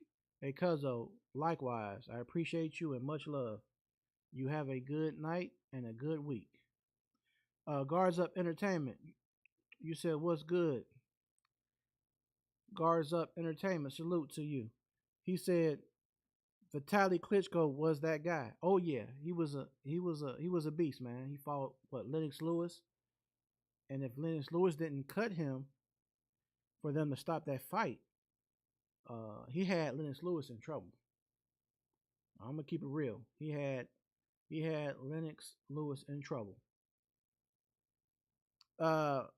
Rich Talmud, you said Chisora is above a stepping stone. He creates top 15 fighters. He's a great piece to the opponent's background. Guards Up Entertainment, you said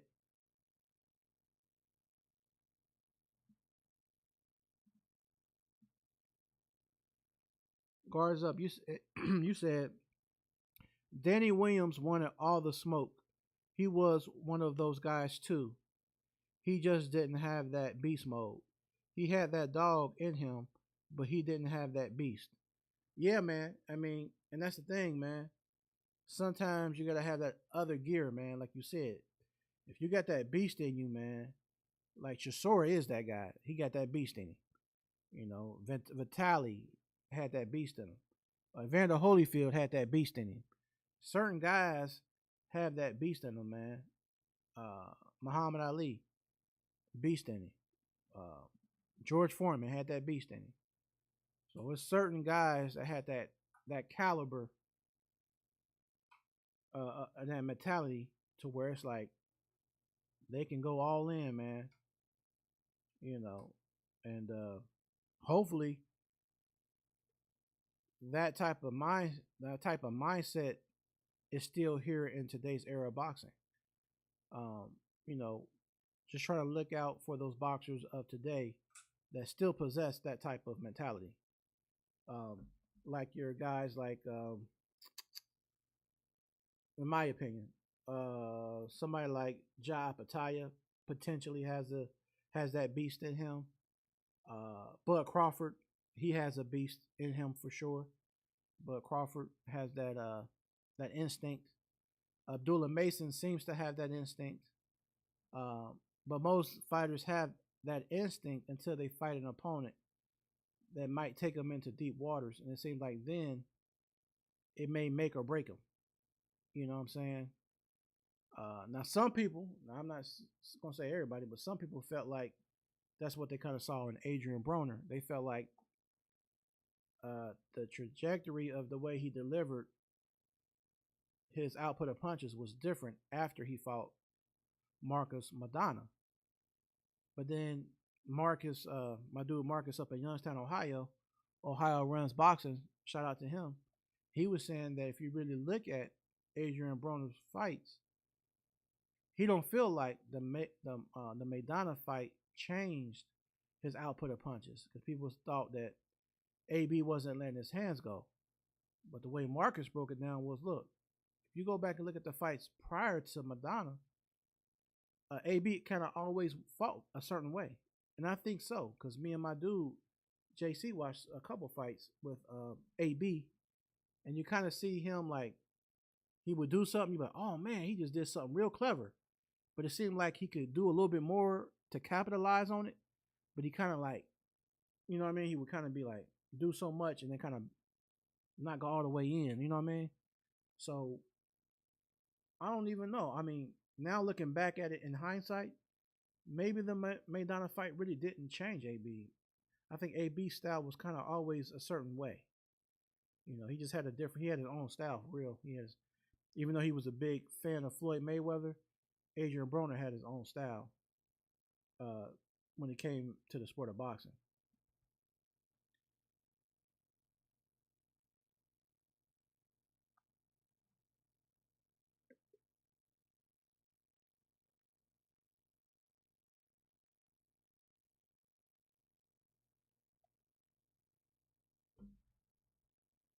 Yeah. So it's all good. Let's see.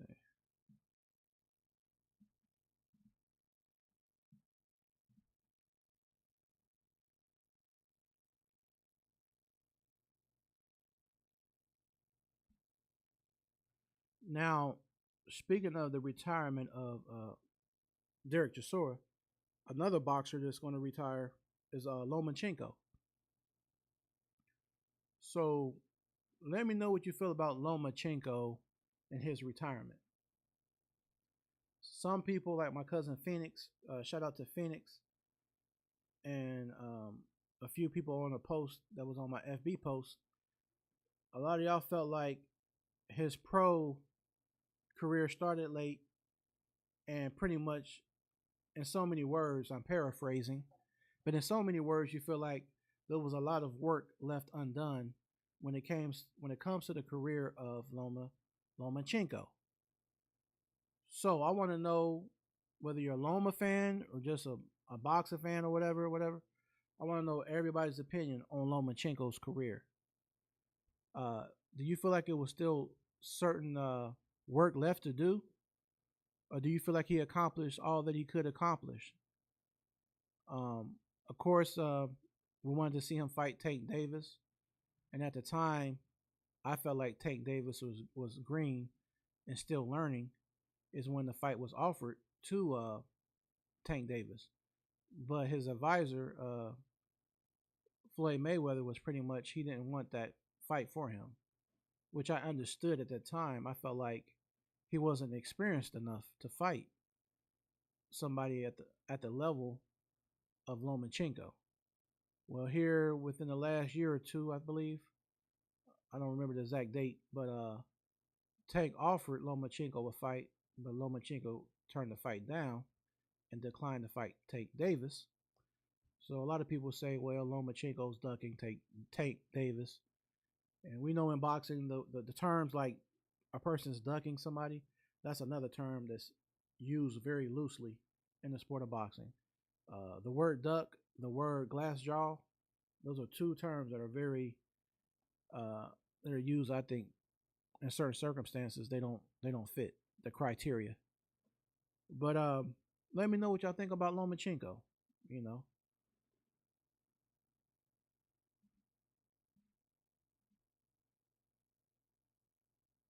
know, guards up. You said Baturviev, Bivol, Cambosis, Tevin Farmer, Nick Ball, Inoue, Navarrete, just to name a few, have shown that beast mode. Oh yeah, for sure. Absolutely. Absolutely, man. Say what you want about Cambosis. Yeah, he's had his share of losses, but he's a throwback fighter. Cambosis fought Tafime. He fought Devin Haney twice. He fought Lomachenko, who I was just speaking of, who's about to retire. So yeah, I agree, man. But Turviev and them, yeah, them were definitely some guys that have that beast mode. You said you said not to be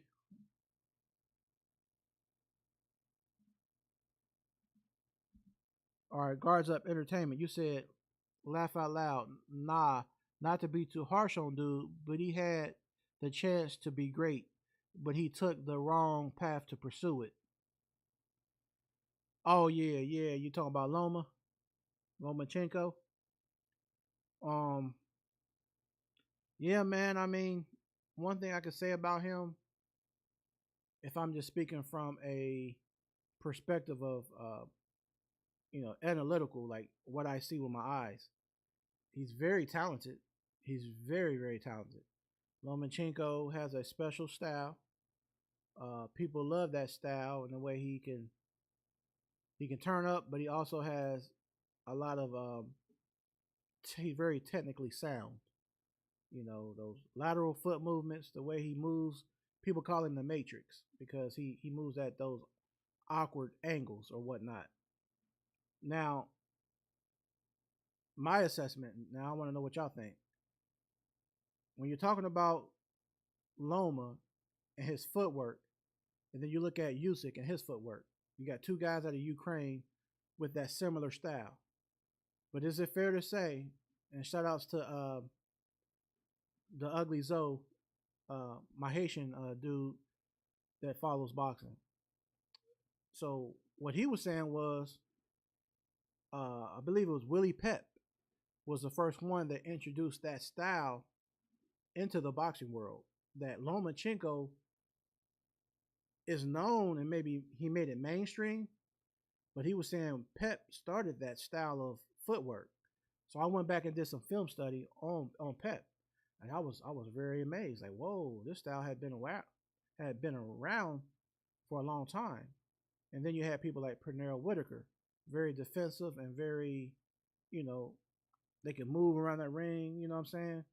So even though Loma's very good, I feel like even if his style ain't the exact style of Pep or Sweet Pea Whitaker, I feel like that they kind of set that stage for him to kind of take maybe a little bit out of that, a little recipe out of that cookbook or whatever, and then he came over here and did his own thing in his own way. But I think it all stems from those older greats, in my opinion. Guards Up Entertainment.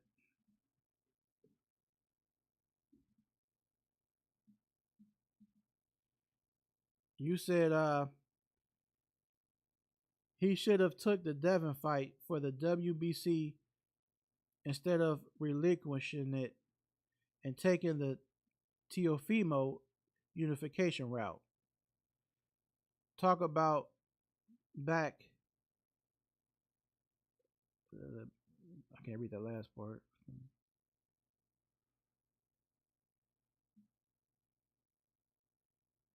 Let me see. Oh, okay, he said talk about backfire. Okay. Yeah, man. You know how boxing is, man. It's always some twists and turbulent things that happen, and so many different. It's like a roller coaster. Like it's always something in boxing, man. That's what I like about the sport too. Is it's always something, man. Whether it's some type of drama or some type of negotiation dispute or whatever. Or in the case of Keshan Davis, you didn't make weight. You know, you were 4 pounds over. So that kind of had everybody salty because everybody was looking forward to seeing Keshan fight De Los Santos.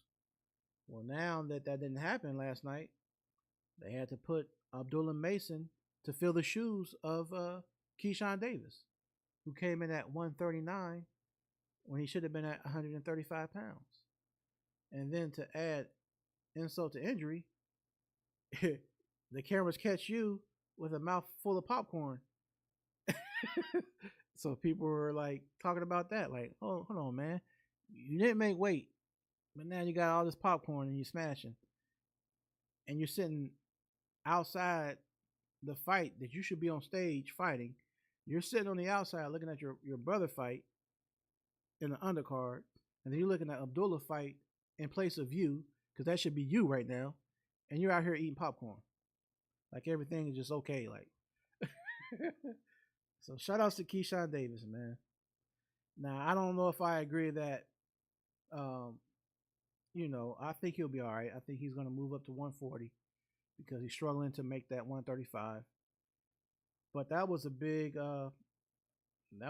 situation though. I mean, because you figure they were fighting in Norfolk, Virginia, where you're from, in your hometown. I think your purse was maybe like $1 million or somewhere in that ballpark.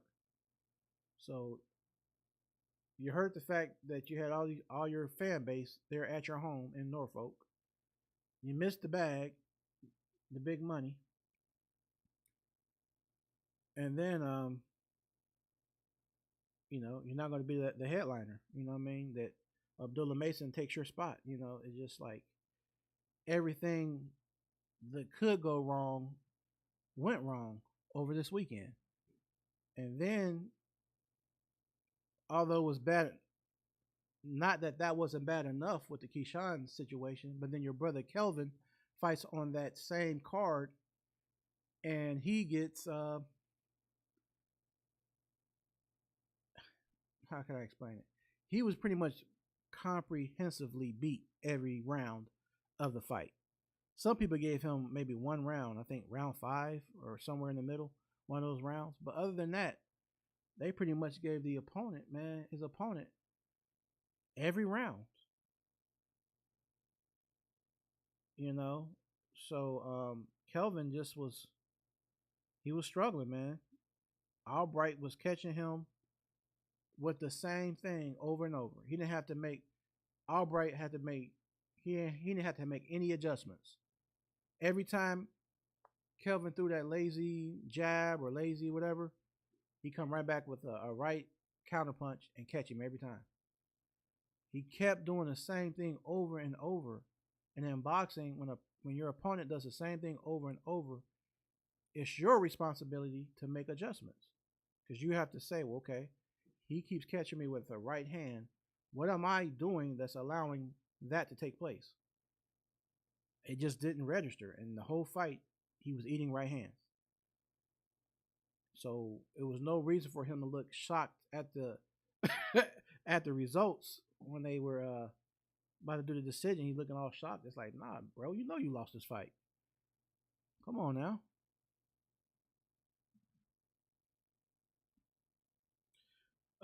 Guards up. You said I want to send a special shout out to Abdullah Mason, the most active fighter in the game.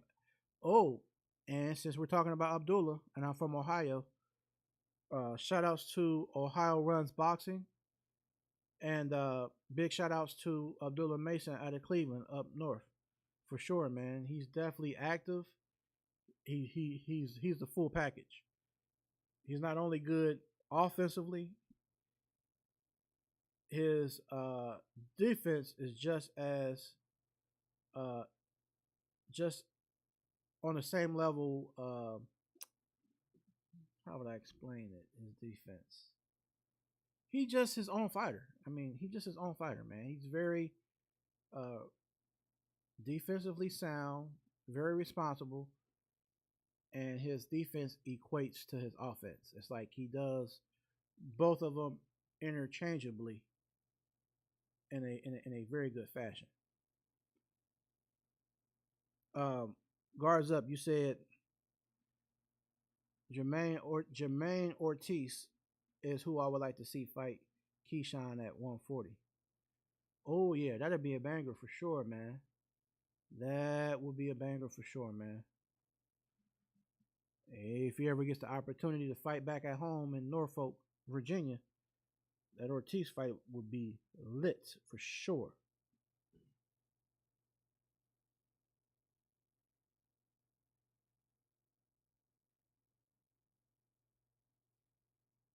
Uh, Guards up.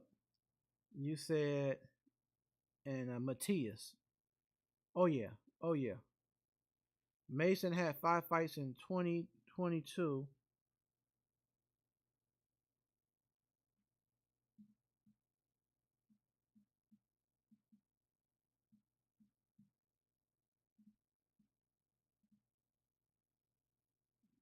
Guards up. You said Mason had 5 fights in 2022, 5 fights in 2023, and 5 fights in 2024, and three already this year. Wow, that's crazy work. So yeah, he's definitely wow. Yeah, fighters these days they don't fight 5 times a year. You're lucky to get a fighter to fight once a year. They're fighting once every 18 months, like uh Charlo, who just fought not too long ago. It took forever for him to have a fight, and then you had people like Andrew Ruiz. You know, these guys are not active. They're just on the sidelines, and they're not staying active in boxing. So their performance when they do finally fight, they're not going to be as sharp as they should be. You know, it's like it's like you have a knife that you're using over and over and over again, and you never resharpen it. It starts to get dull. That's like their skill starts to get dull. So I guess it is what it is. You know. Um.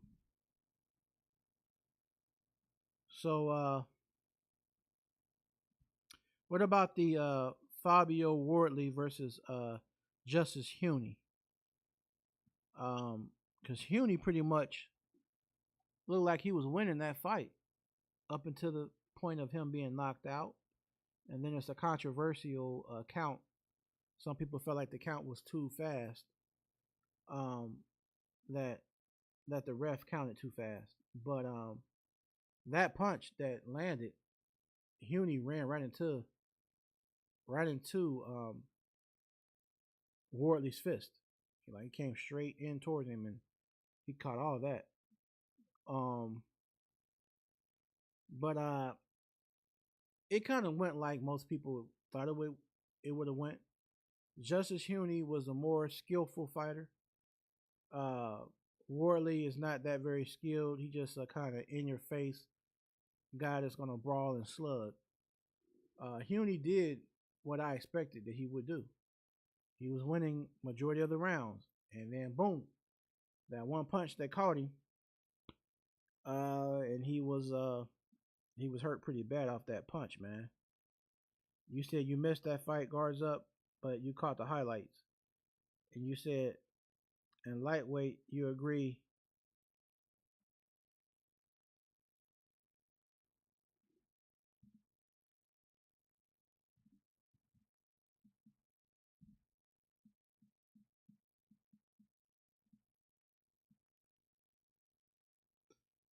Make sure y'all hit the thumbs up if you're on here too tonight.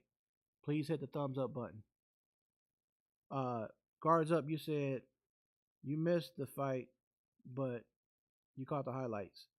You said lightweight agree about the count being questionable. Yeah, man, that count was a little fast. You know what I mean? But think about when it's the opposite. Think about the times where the ref was counting too slow. Look at the Mike Tyson fight with Buster Douglas, or the Tyson Fury versus Wilder first fight. Some people say the count wasn't fast enough, or the count started too late. You know what I mean? And this one happened too fast. So where do we, when it comes to the count, it makes you wonder, like, what is the perimeter for that? You know, because some people say it was too slow. That Tyson Fury had too much time. People say Buster Douglas had too much time against Mike Tyson way back in the day. But then you got somebody like Huni, and people say the count was too fast. So you got too fast, and then you got too slow. Like, where is the medium? Like, where, when these refs are counting, what is the protocol for that? I always wonder, like, why is it different for certain people than it is for other people? I always kind of wondered that. You know what I mean? I wish I actually had a ref that was following us that could explain this. So if you know any refs, maybe ask them. And on my next live, I would like to know what is like the criteria. Like, how does it go? I mean, do they have like a timer that gives you a certain count, like, up to 10 before they wave you off, or is it different for different people? Because how does somebody get a faster count, but then this other person gets a slow count? It's like, why is it so much controversy on these counts?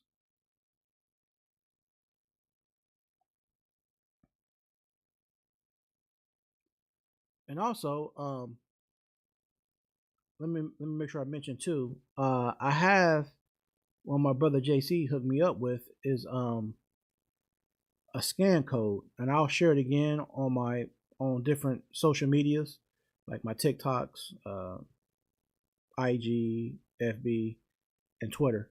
But pretty much we'll have this scan code. So when you see that, I don't want people to look at it like, oh, what is this? Because some people are leery about tapping on certain things. This is legit. It's just a scan code for my link tree. So when you scan it, you'll be able to see my YouTube. You'll be able to see the online store. You'll be able to see all things pertaining to Ring Walk Boxing Podcast. So be looking out for that scan code. And when I do share it, do me a big favor, share it for me. If I share it and post it, just please share it on your social media. If it's on Twitter, retweet. So yeah, I'm about to get ready to wrap this up in a minute, but let me read this last comment from Guards Up Entertainment.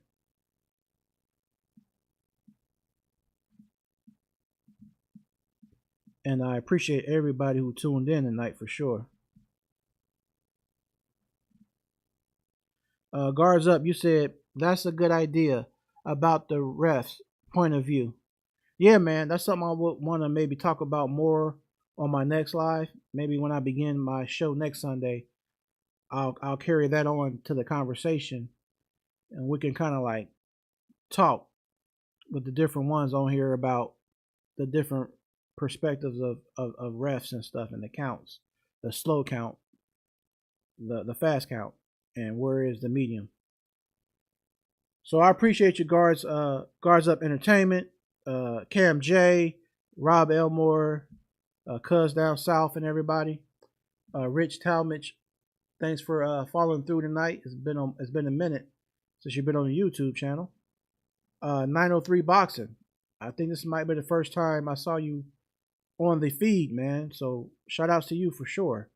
Hopefully you come back. The regulars, Mike Ware, like I said, Rob Elmore, much love. The first time I ever seen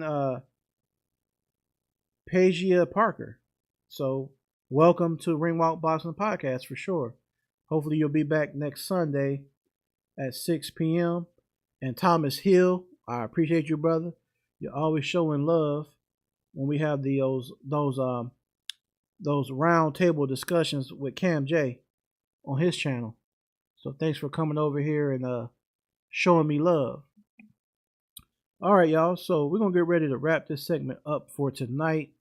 And like I said, once again, if you go to the description area here on this YouTube, we have a link for the online store.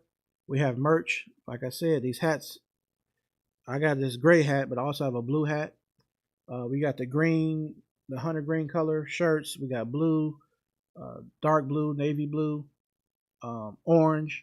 A lot of variation for the women, pink, all that, you know. So if you're interested in some Ring Walk Boxing Podcast merch and you want to help support this channel, the link is right there in the description. Or like I said, when I share that post, that scan, there'll also be a link for the online store that way as well. So I hope everybody has a safe night, and I will see you next week on Ring Walk Boxing Podcast. Peace.